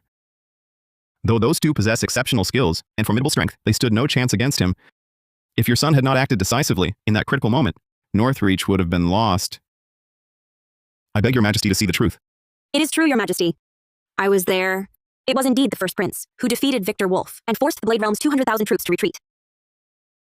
Absurd. Are you implying that two of our realm's ever-victorious generals are less than a deposed prince? I think he just wants to steal credit, to reclaim the throne. I know exactly what kind of man you are. Ethan Sterling, I did not wish to speak of this today, but you've insulted me so. Do you think I, Nora Norwood, I'm an easy target? Ethan Sterling, you stole the credit and insulted General Norwood and me. Today, I challenge you to a contest, to expose your lies myself. Do you dare accept? Ethan Sterling, you stole our glory and insulted General Norwood and me. Today, I challenge you. I will expose your lies myself. Do you dare accept? Ethan Sterling, General York has challenged you. If you refuse, it proves your guilt. Ethan, my son, I too wish to see what skills you possess to have slain Victor Wolf and routed the Blade Realm army. How about this? You and General York have a contest. First prince, you must not. General York and General Norwood are both great generals of our realm. Their martial arts are profound. If you rashly accept, you may be no match for them. I think you should forget it. It's fine. I have a plan. With their skill alone, they cannot harm me. Ethan Sterling, you stand there silent so long. Are you afraid? If you are, just yield the credit. Crawl back to your little Northreach. Do not stay here and disgrace our royal family. Ethan Sterling, last time I was careless and lost to Victor Wolf. If you dare fight me fairly today, in a proper match, I will make you wish you were dead. Ethan Sterling, if you truly can't, I advise you not to force it. After all, what is gained by luck will be lost without skill. Who says this prince is afraid? Not only will I compete today, but before Father Emperor and all the ministers, I will make you lose and accept it. Ethan Sterling, you are a man, good at neither letters nor arms, who only cuts corners and plays tricks, a worthless credit thief. My blade has no eyes. If by chance I wound you, or even kill you, you have only yourself to blame. General York, you're the same as ever. All you do is whine and yap, spout arrogant nonsense, and nothing more. I hope today you won't end up like a dead dog on the ground again. Arrogant. You'll pay for your words today. Pay the price. The price is you getting beaten like a dead dog again. Ready! Ethan Sterling, dared to provoke General York. You're finished. The Crown Prince position will finally be mine. Begin! I've endured you long enough. Go to hell. Child's play. Overestimating yourself.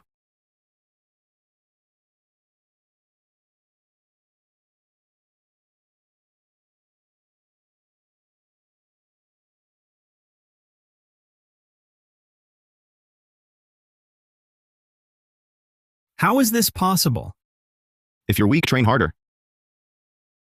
How is this possible? General York, with such strength, lost to a deposed prince? What is going on? Could it be last time? The first prince truly defeated Victor Wolf by his own power? That was close. The first prince can really defeat General York so easily. Ethan, impressive skill. Even I did not expect you to defeat General York in a single move. It seems our Sterling realm has a worthy successor. General York, do you yield? I yield. Since General York has yielded, it proves Ethan truly had the strength to kill Victor Wolf and defeat the Blade Realm army. Father Emperor, hold on.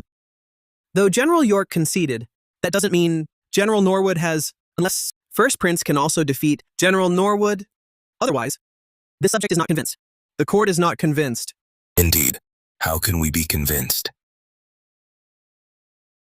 Ethan Sterling, don't think beating me means you claim all credit. You're taking advantage.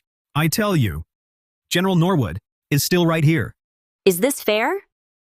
General Norwood's skill is among our realm's finest. Having her face the first prince, what is your intent? I see you aim to trouble the first prince. First prince, you have already won. There's no need for a second match. Ethan, my son, the third prince has a point. However, I do not wish to force you. If you feel you cannot defeat General Norwood, you may decline this contest. But then, the credit. Norwood takes the lion's share. You take a small part. Agreed? If I refuse the second contest, my standing with Father Emperor will surely plummet. Then forget reclaiming the position of Crown Prince. Staying in the palace even a few more days would be hard. Father Emperor, your son accepts this second contest. Not only that, your son is subject and willing to let General Norwood strike me once. 절대 안 됩니다. If her strike can wound me, then I'll gladly yield the credit and return to Northreach, never to set foot in the royal capital again. But if she fails, I hope Father Emperor will let me return to the Eastern Palace to stay by your side and care for you in your old age. Ethan Sterling, you clearly intend to use this chance to reclaim the Crown Prince's seat. Return to the Eastern Palace? Return to the Western Palace, more like. That's more fitting. Father Emperor, you must not agree to this. The first prince's wager is far too great. However, if the first prince can truly defeat Nora Norwood, then he'll have one foot back in the Crown Prince's seat. Ethan, if you can truly defeat General Norwood, I promise you, you may return to the Eastern Palace and stay by my side. Father Emperor, you're being foolish. Ethan Sterling committed such grave errors before. What face does he have to remain in the palace, in the Eastern Palace, by your side? Silence. I am not yet so old that I need you to teach me my duty. If Ethan truly fought alone and beat the Blade Realm's 200,000 troops and bested our realm's greatest woman general, Nora Norwood, not only would I let him stay in the Eastern Palace by my side, I would even restore him as Crown Prince. I would agree to it. Father Emperor, My decision is final. Say no more. Ethan Sterling, I don't know what method you've used lately to change so much, but rest assured, with me, you'll gain no advantage. Before you wouldn't give me the time of day. Now you're not worthy of my regard. I'll say it right here, right now. I'll stand right here, motionless, and take your strike. You won't harm a single hair on my head. All right, begin. The mayfly knows not dawn from dusk. The morning fungus knows not the month's end. The summer cicada knows not the spring and fall. Ethan Sterling, today I'll make you pay for your arrogance. You'll pay the price.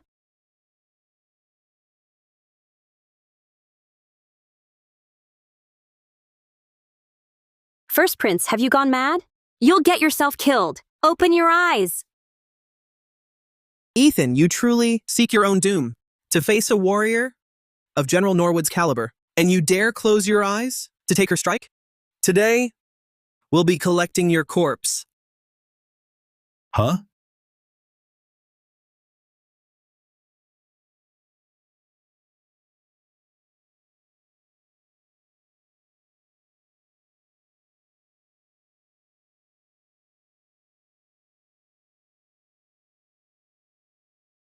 How can this be?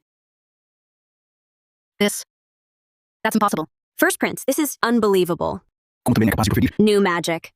But even his swordsmanship, is this superb? What? You're joking. General Norwood, who I saw as a goddess, actually lost to the deposed Crown Prince Ethan Sterling. This? Ethan, you truly startled me. I thought you would lose. Never imagined your swordplay was so refined. Truly remarkable. I've seen the light today. You wanted me, Father Emperor. It was merely just a minor skill, fit only for commoners. Nora Norwood. Your sword's broken. You cannot fight on yield. My skill is inferior. I yield. Good. The first prince's merit is now beyond doubt. We hereby decree, from this day forth, the first prince and his consort shall return to the Eastern Palace. Court is dismissed.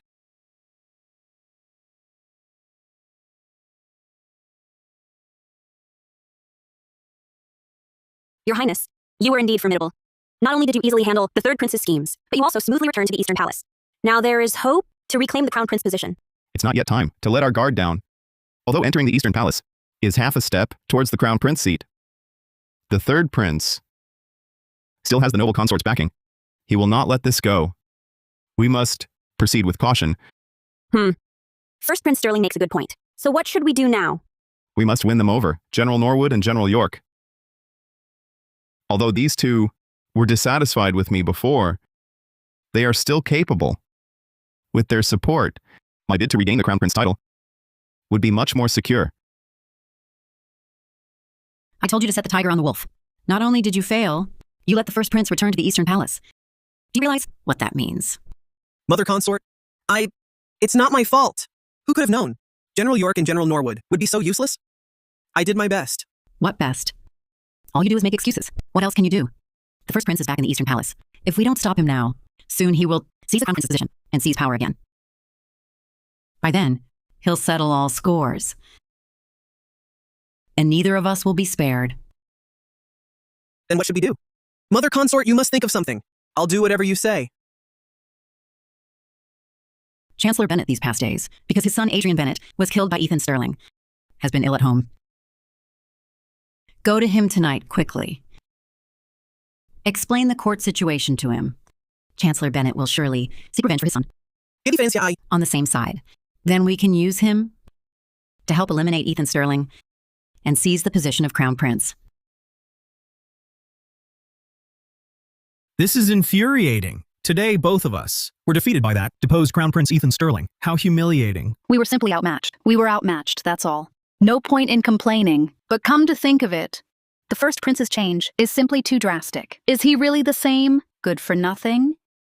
The deposed crown prince who only knew drinking and carousing? He who speaks of trouble is often the troublemaker himself. General York, Nora Norwood.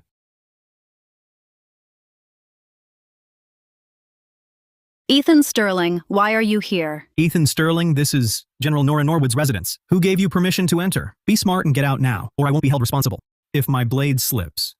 General York? Who gave you the nerve to speak to this prince like that? Was my slap earlier today not enough to make you submit? How dare you insult me? Ethan Sterling. If you've come to humiliate me, leave now. I, Nora Norwood, have no time to waste on empty talk with the likes of you. Who says I've come to humiliate you? I'm here today to propose an alliance. What do you mean? My return to the royal capital finds me outnumbered and weak. To reclaim the position of crown prince will be an uphill battle. With the aid of you both, the task would be far easier. If you both will help me regain the crown, I, Ethan Sterling, swear on my life to take the world's burdens as my own and rescue the people from their misery. I will never break this vow.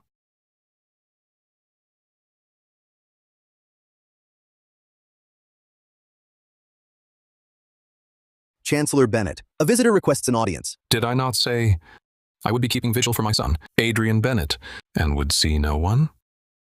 Tell him to leave. Return from whence he came. But my lord, this visitor is unique. It is the third Prince Sterling, and he claims he has a way to help you avenge your son's death. You must see him. Have him meet me in the study. Yes, my lord. How fares Chancellor Bennett these days? My son is dead. And you ask how I fare? Do you find yourself amusing? Chancellor, calm your anger. I'm just concerned for you. Your steward Lewis just said, refugees are gathering outside the city. Trouble may brew. Can you help me avenge my son's death? Don't fret, Chancellor. I do have a way to avenge your son. But first, I must ask you something. Do you know First Prince Ethan Sterling? Of course I know him. He's the one who caused my son's death in my old age. I wish I could flay his skin, pull out his sinews. Good. Then I'll speak plainly. If you help me secure the Crown Prince's seat, I will eliminate the deposed Crown Prince Ethan Sterling for you, easing your pain. What say you? Is this true? A ruler's word is no jest. You may rise.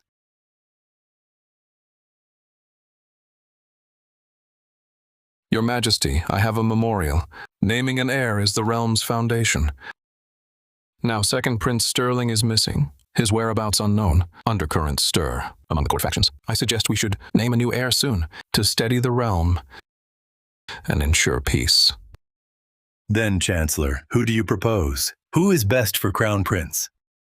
Your Majesty, I believe third Prince Sterling, steeped in learning since youth, knows the heavens above and the earth below. Gentle and refined, he is the only right choice to be named Crown Prince. Your Majesty. This subject believes the first prince is best, suited to be heir. Since ancient times, the eldest inherits, not the youngest. Through every dynasty, countless realms have fallen for passing over the eldest. Moreover, the first prince has achieved unprecedented merit at the frontier, proving his capability to take on the realm's affairs and protect our Sterling realm's people. I beg your Majesty to name the first prince Crown Prince. So General Norwood is indeed in league with the first prince. No wonder she spoke in his favor earlier. It's true the first prince has merit, but at best, it merely redeems his past faults. Apart from this, in what way is your son not superior to him? Your Majesty, this subject believes the third prince speaks reason. General Norwood just now spoke of favoring the eldest. But from what I know, many dynasties that chose the younger ushered in a golden age. Why can't our Sterling realm's third prince become such a ruler? Indeed. Whether the third prince can become that, I do not know. But one who never steps beyond the inner gate, confined to the palace grounds, locked away in a royal villa, who has seen nothing of the world, how could he see the people suffering or hear their cries?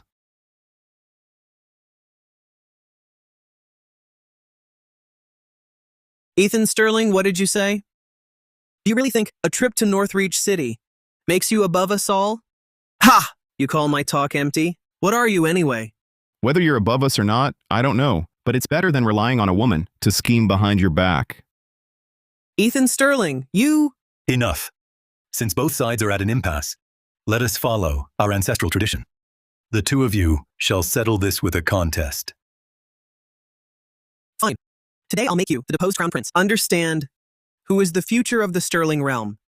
My thoughts exactly. This first contest shall be decided by me. The first prince has seen battle, a martial contest. might seem unfair. Let us do this instead. The first event will be a 2-kilometer race. The first to reach the finish line within the set time wins. What say you? We have no objections, Your Majesty. Ethan Sterling, I've run 2 kilometers every morning since childhood, without a single day's break. In all 10 realms, no one has been my match. If you race me, you'll lose today, no doubt about it. Be smart and admit defeat now, so you won't be humiliated later. Indeed. Over the years, the third prince has honed himself into a true speedster. He can run 2 kilometers in under 5 minutes. Racing him is pointless. How else would we know? The one to lose this first match is you, third prince. Arrogant! You refuse to see the truth. You won't give up until all hope is lost. Today I'll make you lose, utterly defeated. Ready. Go!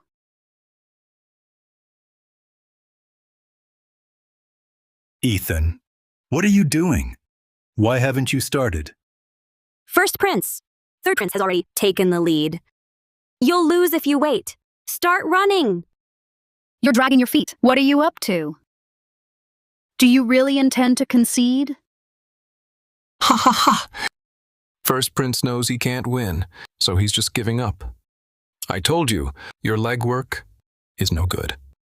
What's the rush? I'm giving him 4 minutes. So what? First prince, you boast too much. I think you're just waiting to lose this first match. Third prince's speed and stride, even a regular carriage, might not catch up. He's now only 100 paces out. I think you should just admit defeat now. Don't waste the court's time. Ethan, you should concede. Even I, your father, don't think you can win. Oh? All right. So fast! Ha ha ha! I never expected Ethan could stride through the air. Third prince, I'll wait for you at the finish line. How is this possible?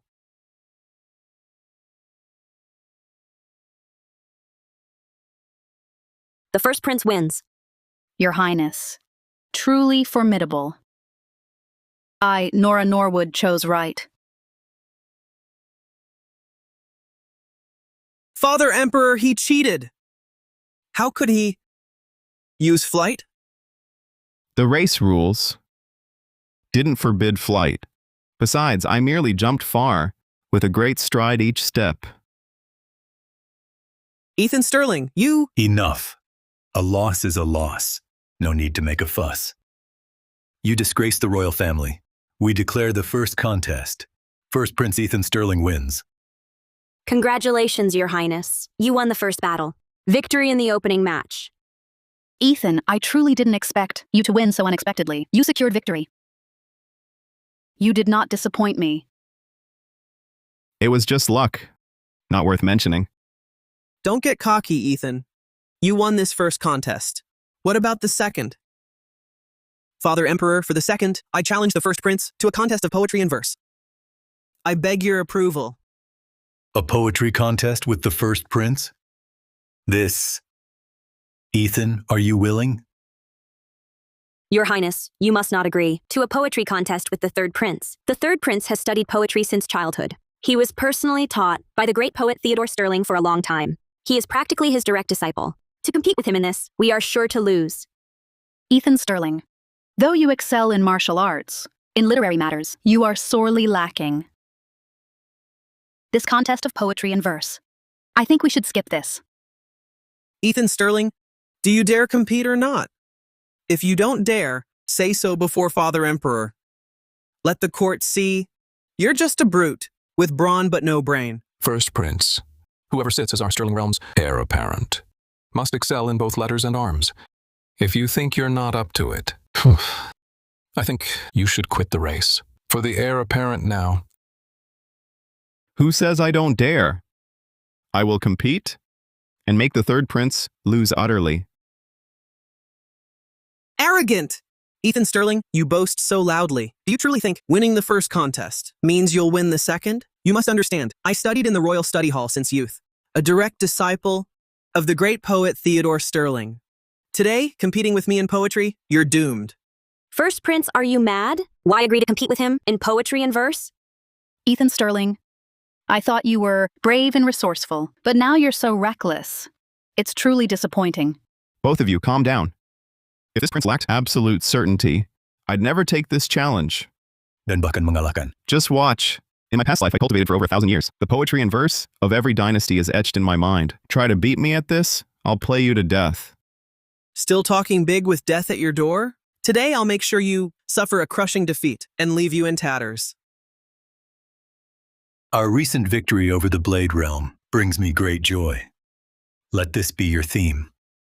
Each of you compose a poem. Ethan Sterling, today I'll make you this illiterate, utterly unlearned waste. See for yourself what it means to be brimming with talent. Vastly learned. Fine.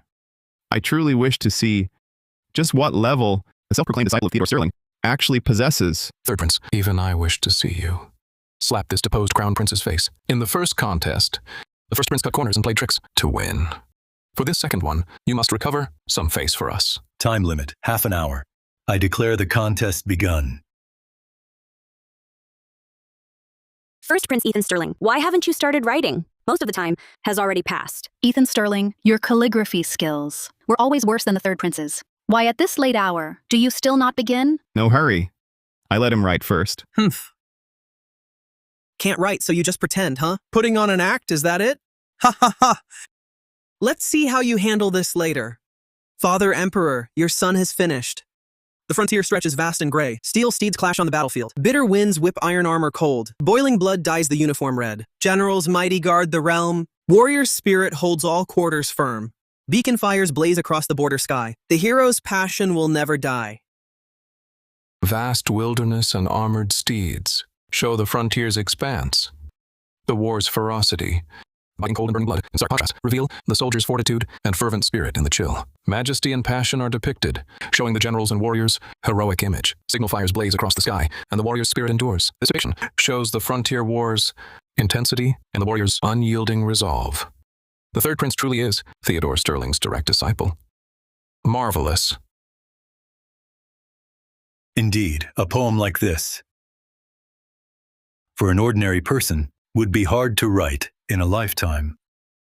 Ethan Sterling, with less than the time of one incense mark left, you haven't even picked up your brush. Can't you write it? Have you conceded? Ha ha ha ha ha! First Prince, in my humble view, this contest need not continue. The third prince's frontier poem is matchless, vivid, and true. Just admit defeat now. Don't waste everyone's time.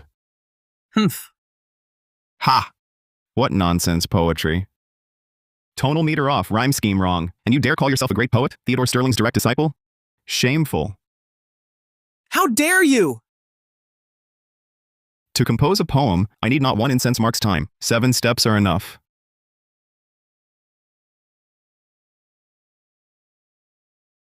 Ethan Sterling, I knew you were bluffing. You've already taken 6 steps. You lose. Oh?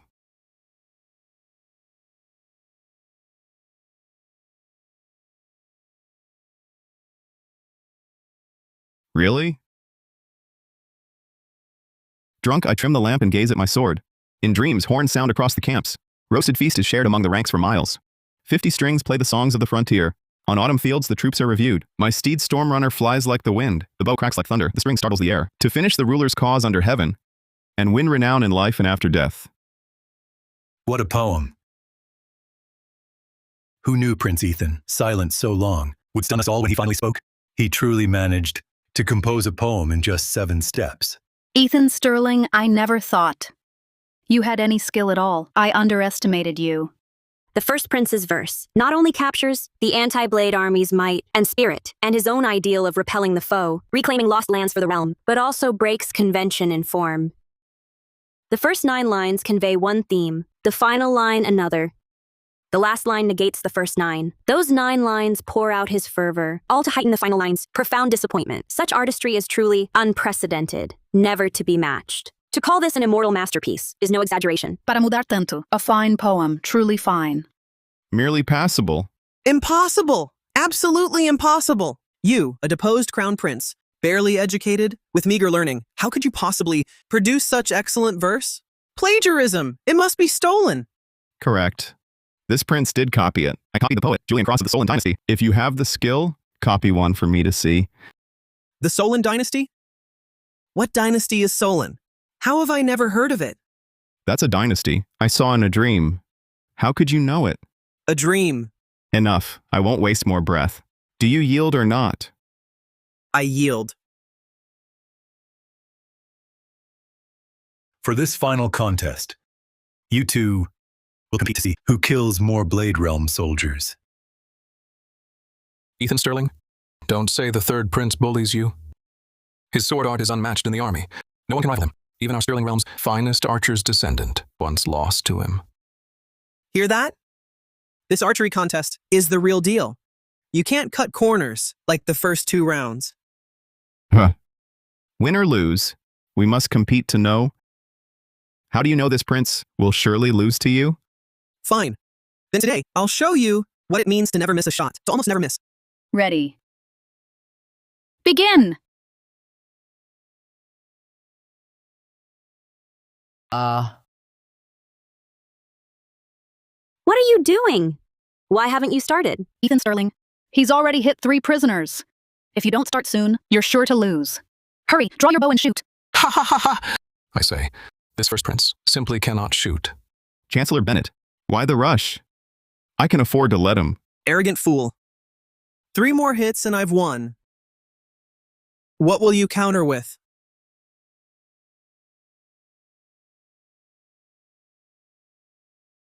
What?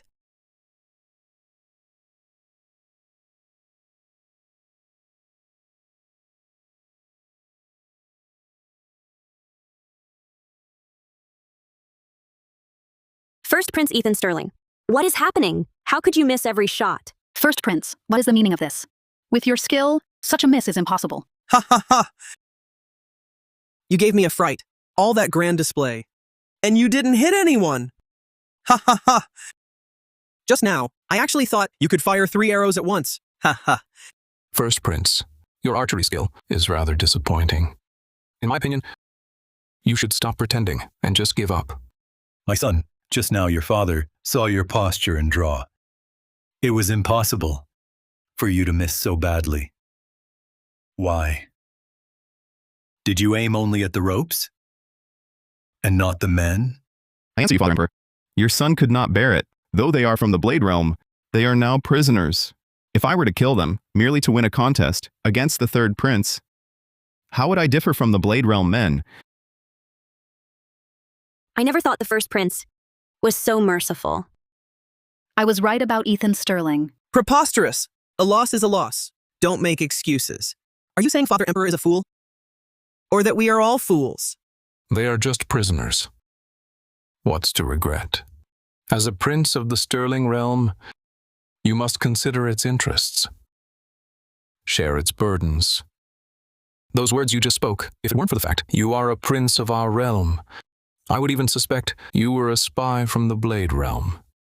Father Emperor, the contest is decided. Please announce the result.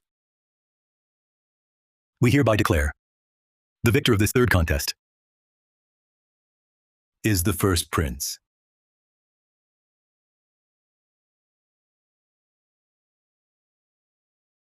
Congratulations, First Prince. You won this contest without bloodshed. Ethan Sterling, you truly are brave and resourceful. I, Nora Norwood, was right about you. Father, have you made a mistake? Your son struck 3 Blade Realm prisoners. He did not hit a single one. How could he be the winner? Your Majesty, you must not be deceived by the first prince's sweet talk. He is lying to you. It's merely an excuse he concocted for his failure. This third contest, from the very start, I never said, whoever kills the most wins. I only wished to test the first prince and third prince's compassion. But the result, only the first prince satisfied me. My son, you faced this third trial. Well, your father is pleased. The crown prince's position is yours. From today, you shall serve as regent, handling state affairs. Thank you, Father Emperor. Your son will remember this duty and never fail your trust. Father Emperor, you are clearly biased. I clearly won all 3 trials. Why give the Crown Prince's position to the first prince? Silence. Were my words just now not clear enough? Look at you, always competing, so bloodthirsty. If you inherited the throne, the Sterling realm would fall faster. You must understand. Forget war and danger follows. Love, war, and ruin follows. Father Emperor. Enough. My decision is final. No more words. Congratulations, Your Highness, on securing the Crown Prince's position. Now our Sterling Realms people are truly blessed. This is just the beginning. Becoming Crown Prince is only my first step. Next, it's time to seize power. In my absence, the court and palace factions have long been infiltrated by the third prince. And the noble consort. So, Your Highness? What is your plan? I've sent Nora Norwood to investigate everything, both inside and outside palace. Important news should arrive tomorrow. Then, we will act. All right, it's late. We should rest.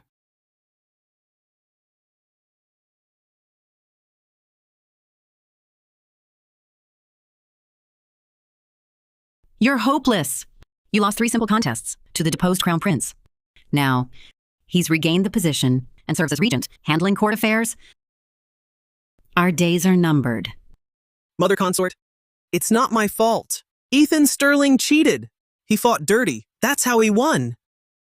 In a real fight, he'd be no match for me. But don't worry. All key posts at court are held by our people. That Ethan Sterling is a crown prince in name only. He can't cause trouble. That may be. But don't you think he seems different? I fear his next move. The power grab has begun.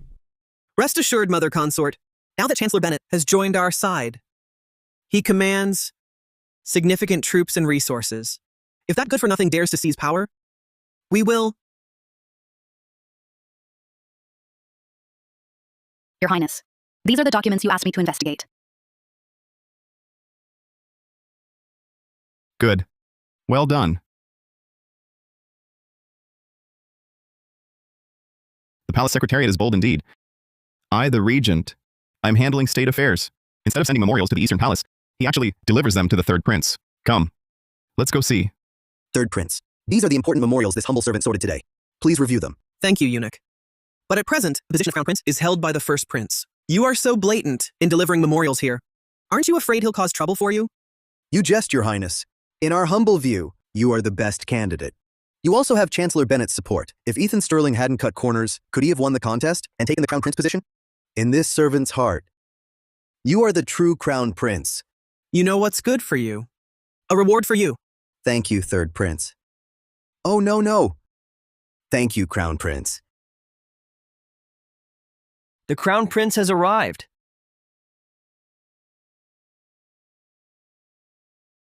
Third Prince, I am now the Crown Prince. Why do you not show proper respect? Your Highness, Crown Prince. This servant greets the Crown Prince. Adrian North, you cur of a servant, how dare you, to privately hand over memorials for the Third Prince to review? Do you confess? What crime have I committed?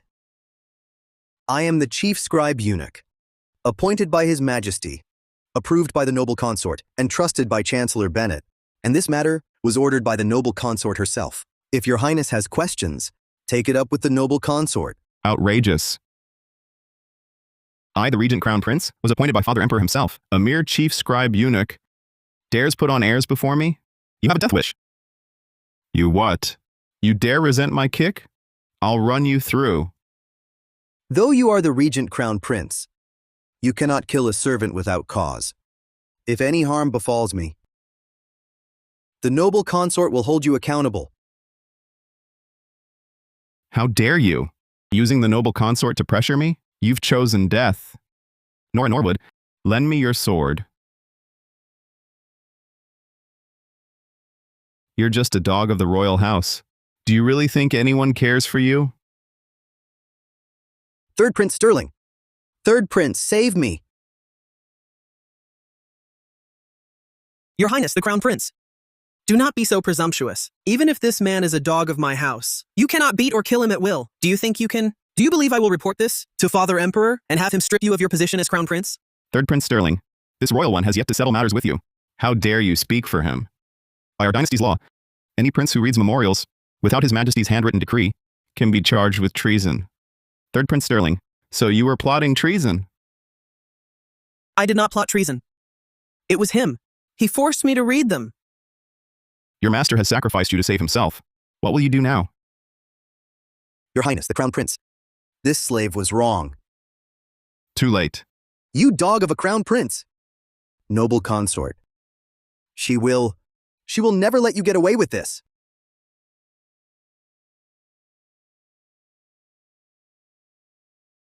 Ethan Sterling, what more do you intend? How dare you? You dare strike me? Striking you is the lightest warning. Do not touch what is not yours. Do not. If you dare overstep again, this royal one will make your death most unpleasant. Crown Prince, so presumptuous, striking your own brother and killing the chief scribe eunuch, appointed by Father Emperor himself. Aren't you afraid noble consort and Chancellor Bennett will seize on this pretext and settle scores with you?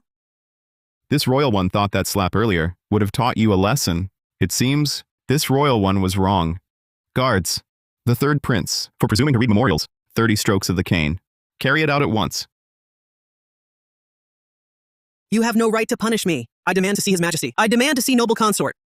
Your Highness, this seems unwise. He is, after all, a prince. What is there to fear? This royal one will bear the consequences. Halt! Your Highness, Mother Consort, you must uphold justice for your son. That cur of a Crown Prince, he was just about to beat your son to death. How dare you?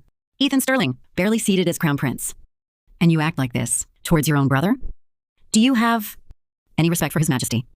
Or for me, the noble consort? This royal one was appointed by His Majesty as Regent Crown Prince, yet he dared to read memorials in secret. An act of gross overreach and treason. This royal one spared his life, only out of respect for His Majesty. And for your sake. 30 strokes is a light punishment. Outrageous. Do you truly believe that no one can keep you in check? I am the noble consort. The great ancestor decreed that the inner court shall not meddle in state affairs. As the noble consort, surely you know this rule. Ethan Sterling, you will address this Crown Prince as Your Highness.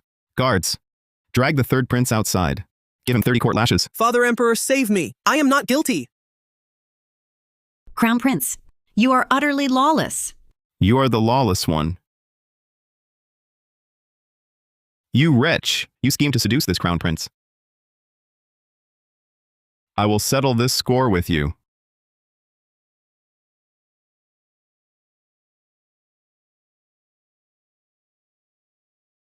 Evan, my poor child, drink this medicine quickly.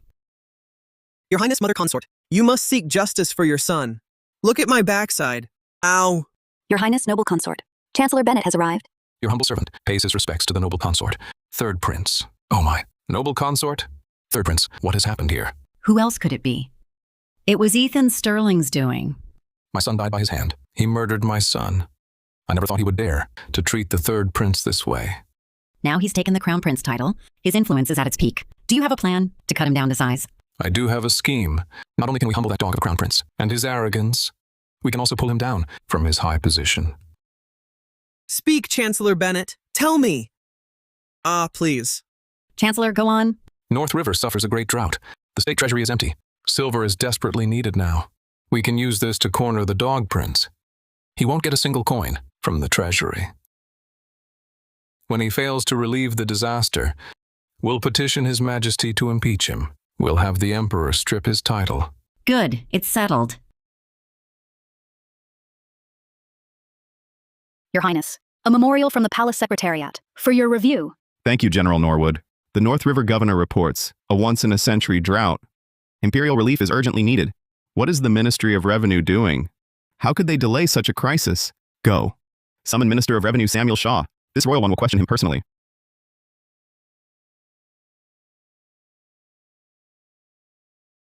This Minister Samuel Shaw pays his respects to the Crown Prince. Samuel Shaw, Why don't you kneel before me? Crown Prince, the laws of our court state that a minister need only kneel before the Son of Heaven, the Empress, or the Empress Dowager. For the Crown Prince, a fist and palm salute is sufficient. Insolence! How dare you speak to the Crown Prince like that? Why wouldn't I dare? The northern frontier suffers a once-in-a-century drought. The disaster spreads for miles. As Regent and Crown Prince, you have done nothing. For a deposed prince like you, why should I show respect? You have some nerve. You dare insult the Crown Prince to his face? Guards, drag this man away. And cane him. 100 strokes. 1,000 strokes, even 10,000 would not matter. I fear not bones crushed and body broken. So long as my honor remains in this world, this official can walk himself. Judging by his bearing, he has some backbone. He doesn't seem like the third prince's lackey. Wait. Lord Shaw, this disaster you speak of, I've only just heard of it. If it's been spreading for over a month, why hasn't your Ministry of Revenue taken action? It's not that I didn't wish to, but the treasury is empty. There's hardly any silver left. What little remains is entirely controlled by Chancellor Bennett and the noble consort. They refuse to spend it. Very well. I have a plan. If you follow it, it will relieve the northern frontier's plight and rescue the victims. Your Highness, please speak. In this disaster, what the northern frontier lacks is grain and rice shops. I order you to immediately raise northern grain prices tenfold. Inform the surrounding merchants. Your Highness, you must not. Raising prices will attract merchants to come. But how can the people afford such expensive grain? This is no different from driving them to desperation, forcing them to rebel. Did your Highness misspeak? How can we raise prices tenfold? Your consort also finds this improper. Let us think of some other method. I act this way for good reason. What reason? To ensure the northern people can afford rice and have food to eat. Your Highness, you jest. Raise grain prices tenfold. How could the people afford rice then? This is pure fantasy. Utter nonsense. Samuel Shaw, I stake my own head on this. If you do as I say, prices in the north will surely fall. The people will be fed. Words are wind. If His Majesty demands answers, our ministry will take the blame. I want your written pledge. Fine. Your Highness?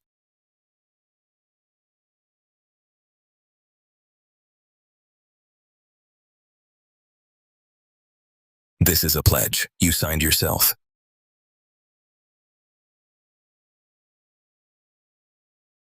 Have you lost your mind? You truly raised prices tenfold? I could still go and retrieve it. Cancel the pledge. Raising the price? No need, I said. I did this for the northern people. Besides, I've pledged my own head as guarantee. If this fails, I bear the blame. You won't be implicated. You have my word. But... Nor would. By my decree, once word spreads of the price hike, cite the war strain and severe drought. Also, hint to the merchants to thank me for it. I'll trust you this once. If this goes awry, you'll pay with your life.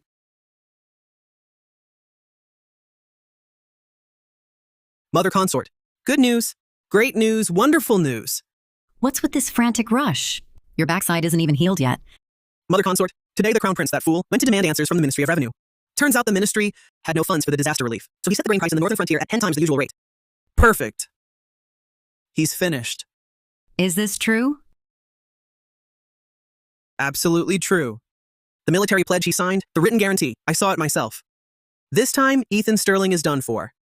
Excellent. Ethan Sterling, I knew you'd slip up, but I never imagined you'd make such a colossal mistake. Evan, tomorrow you and Chancellor Bennett must present this matter before His Majesty in court. Have His Majesty punish him for his crime. Yes. Your Highness, Mother Consort. Try to outwit me? You're still too green.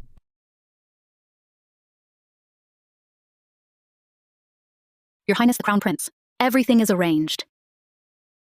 Also, representatives of wealthy merchants from the northern frontier request an audience. Let them in. This humble commoner kowtows to Your Highness the Crown Prince. Rise.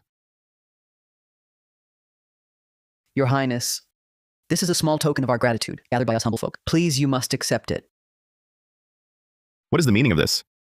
Your Highness, this is our thanks to you for raising the grain prices in the northern frontier. Please take it.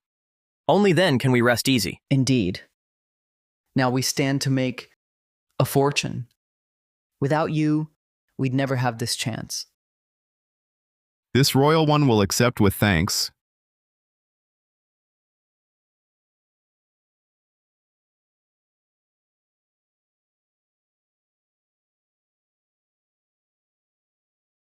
So much. A full 1,000,000 taels. Your goodwill I accept. If there is nothing else, you may all withdraw. This humble commoner takes his leave. It won't be long before grain prices in the north plummet. Nora, take these banknotes. When the price of grain crashes, buy in large quantities, then distribute it to the victims. Yes.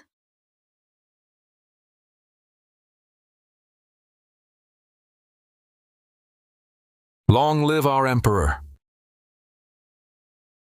Rise, my ministers. Thank you, your majesty.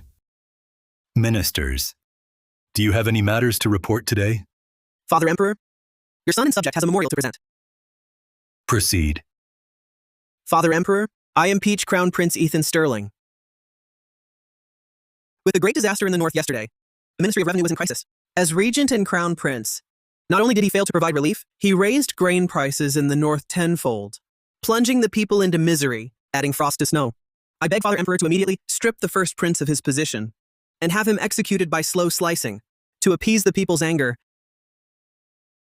I command you to explain truthfully. In reply, Father Emperor, it is true. Your majesty, since the crown prince has admitted it, this matter is settled.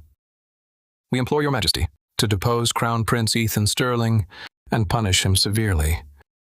To set an example. My son, you have truly disappointed me. Guards.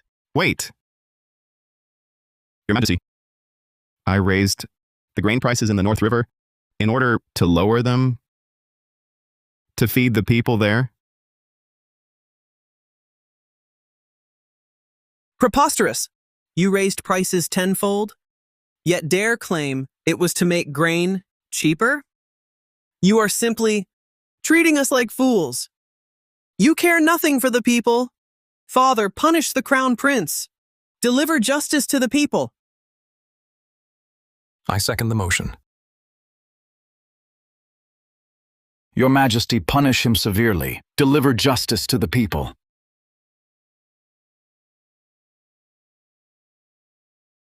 Report!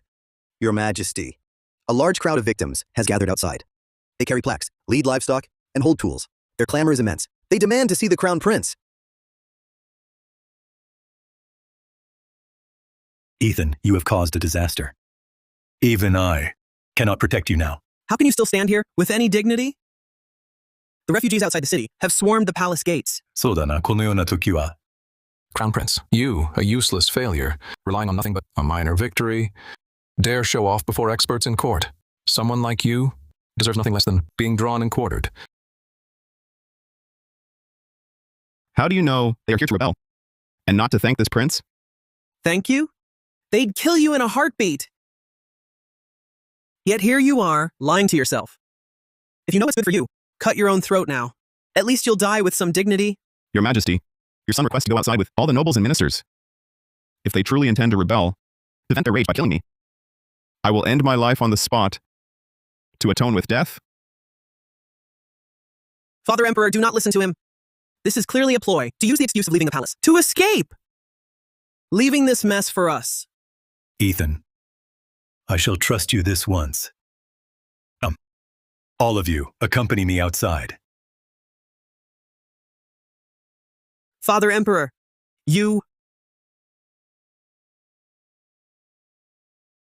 Could those commoners outside truly be here to thank him? Third Prince, do not worry. The first prince is inept at governance. He has created this great disaster. The people are surely here to demand justice. Thank you for the guidance, Chancellor. Ethan Sterling, you made me lose my son in my old age. I'll have you drawn and quartered. left without an intact corpse.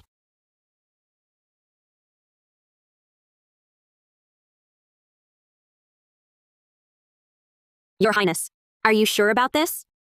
Rest assured, everything is going according to plan. Ethan Sterling! Kneel and apologize to the people. Kowtow and admit your wrongs. Perhaps they might leave you whole.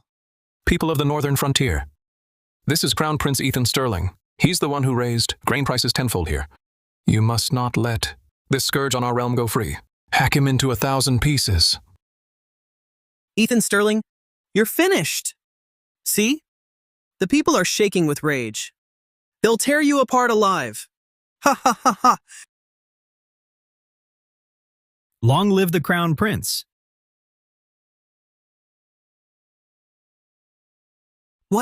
What is this? The Crown Prince is wise and mighty. He loves us like his own children. We are endlessly grateful. This is our gift, the People's Gratitude Umbrella. Please accept it, Your Highness. Have you lost your minds? How can you thank a deposed prince? Be grateful to him? Even give him the People's Gratitude Umbrella? He's the one who plunged your lands into dire misery. You slander the Crown Prince and dare to knock over our gift to him? You've got a death wish. You wretch! You attack me instead of the deposed prince? How dare you strike me? You're looking to die. How dare you slander the Crown Prince? That's exactly why I hit you.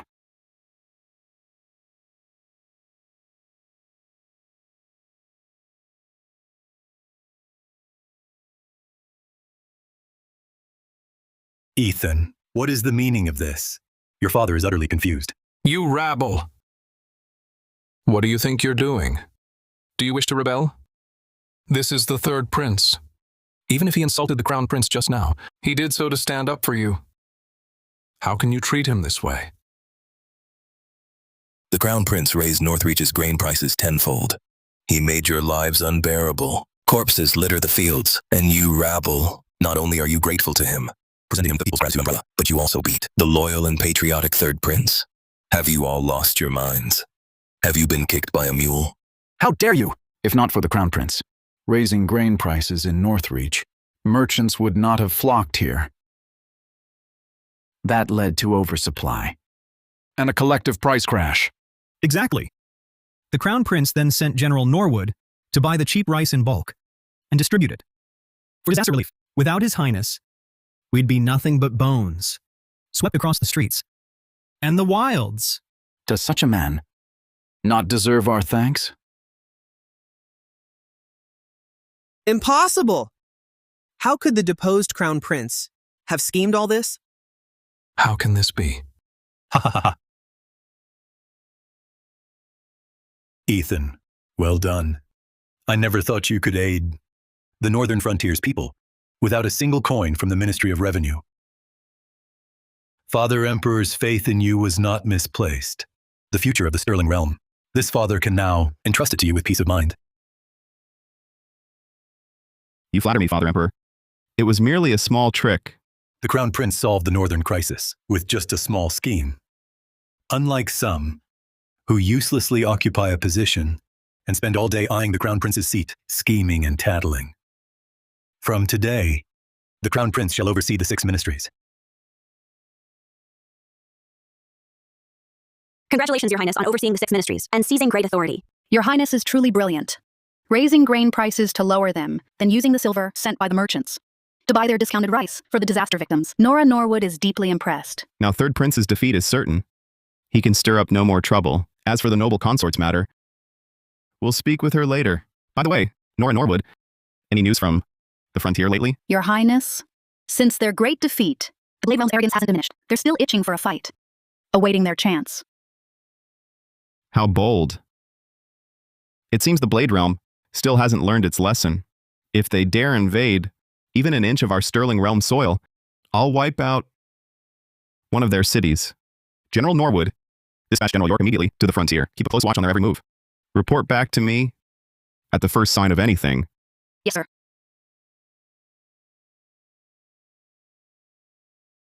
Mother Consort, Chancellor Bennett. Now the Crown Prince has seized control of all 6 ministries. He's placing his people everywhere. What are we to do? We can't just sit here waiting for him to pick us off one by one. This is all because you failed to secure the position of Crown Prince. Otherwise, Why would we be in such a passive position? Now others hold the knife, and we are the meat. At this point, our only choice is a desperate gamble. Noble consort, this old minister has one final plan, though I hesitate to mention it. Chancellor, speak freely. We are all tied to the same rope now. In my humble opinion, our only option now is to force the palace and seize power. Force the palace? Precisely. Ethan Sterling is highly skilled in martial arts, and he has General Norwood and General York aiding him. Forcing the palace to seize power, it's impossible. Not necessarily. Has the noble consort perhaps forgotten? The Blade Realm army at our border? So Chancellor Bennett means that this old minister and the Blade Realm generals are old friends. We can have them advance on the frontier, and then, using the border crisis as a pretext, have the Crown Prince, General Norwood, and General York sent beyond the pass. Then we strike from within and without, forcing His Majesty to draft the abdication decree, ceding the throne to the third prince. Isn't that far too risky? good. We'll do it.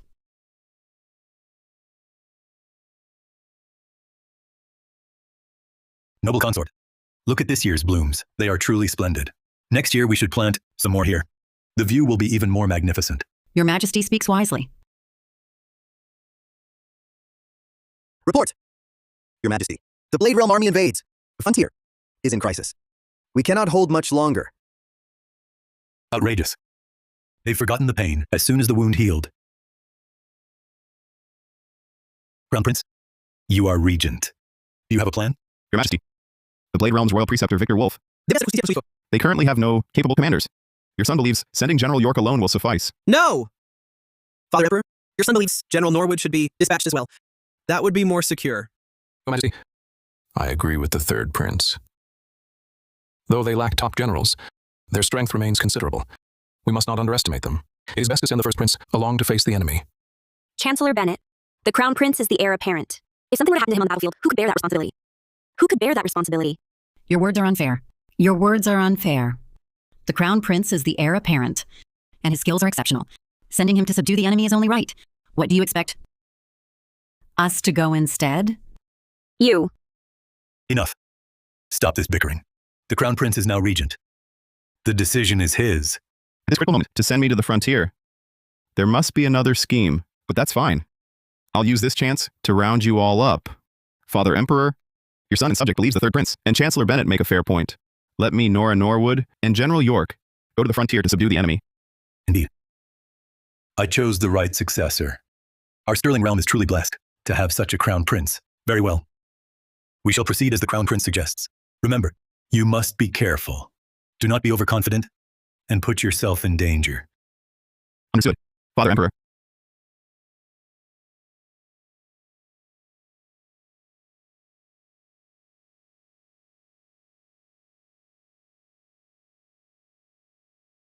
Your Majesty, this is a special tonic broth prepared by the Imperial Kitchen.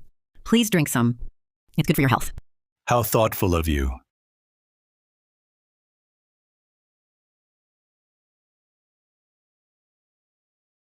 Your Majesty, I have a matter to discuss with you, Your Majesty. I wish to discuss. Speak freely, my beloved consort. I beg Your Majesty to depose First Prince Ethan Sterling as Crown Prince and name Third Prince Sterling as Crown Prince. Outrageous, noble consort. Are you not aware the inner court must not interfere in state affairs? Furthermore, the first prince's achievements, even if I were to abdicate for him now, it would not be too much. How dare you ask me to depose him and name the third prince heir? Is there truly no room for discussion on this matter? None whatsoever. If you don't wish to anger me, leave at once. I can pretend this matter never happened. My head. Why is it so dizzy? That is because your humble consort poisoned the tonic broth. You. What did you say? Third Prince Chancellor Bennett, you may enter. Father Emperor, your son has come to see you. What is the meaning of this? This is the draft abdication decree I have prepared. Please retrieve the Imperial Jade Seal and stamp it. Then pass the throne to the third prince. Preposterous. How dare the three of you? I am not dead yet. You wish to usurp the throne?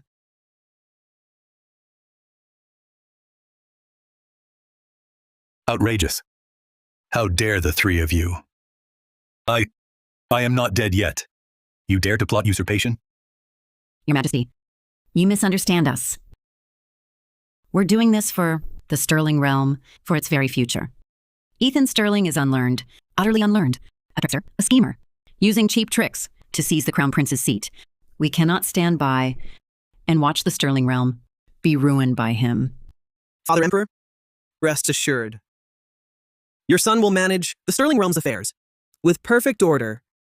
Your Majesty, if you agree to seal this decree, we will give you the antidote now.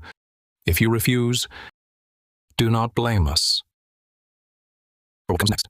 How dare you? Guards, guards, seize. Seize these traitors at once.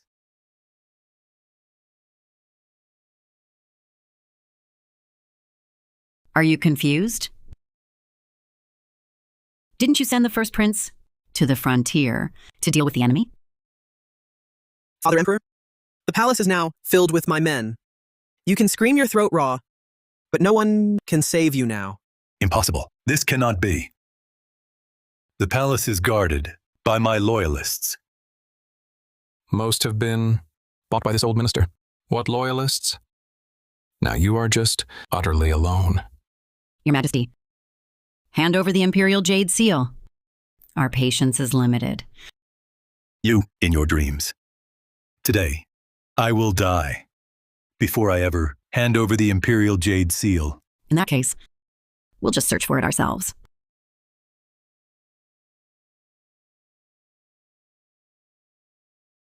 Surprised? I have been expecting you. You? You didn't go to the frontier? How is this possible? I saw with my own eyes. You and General Norwood leave the royal capital. Ethan Sterling! Why are you in the palace? Ethan Sterling. You damn you! How did you do this? Did you forget? I can fly? I can return to the capital in moments. Noble consort, your scheme has been seen through by the Crown Prince. Surrender now. Surrender? I have schemed for years. I will not fall short at the final step today. Chancellor Bennett, bring out all the Grandmaster assassins you've trained. Come in, all of you. These are all Grandmaster assassins. I personally trained. Even with your power, you cannot escape today. You will pay for my son's death. Guards, kill them all!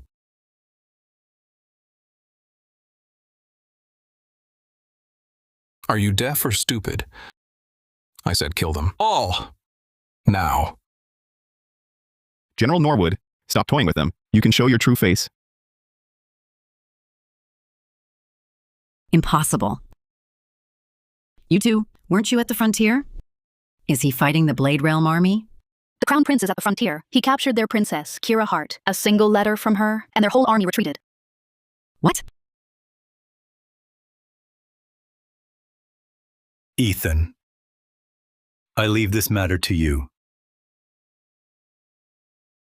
Seize these three. Seize me? You are not worthy.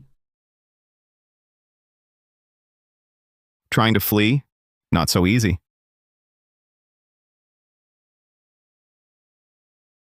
I never imagined a royal noble consort like me would know martial arts. There's much you didn't imagine. Do you truly think you alone can really capture me? How dare you boast? Your defeat is certain. Today, this royal one will personally see you submit to the law. You seek death. Take one more step, and I will kill you now. I truly never thought you could actually break this heart demon tribulation. I underestimated you. What do you mean? My head. Why does my head hurt so? My vision. Why is it starting to blur?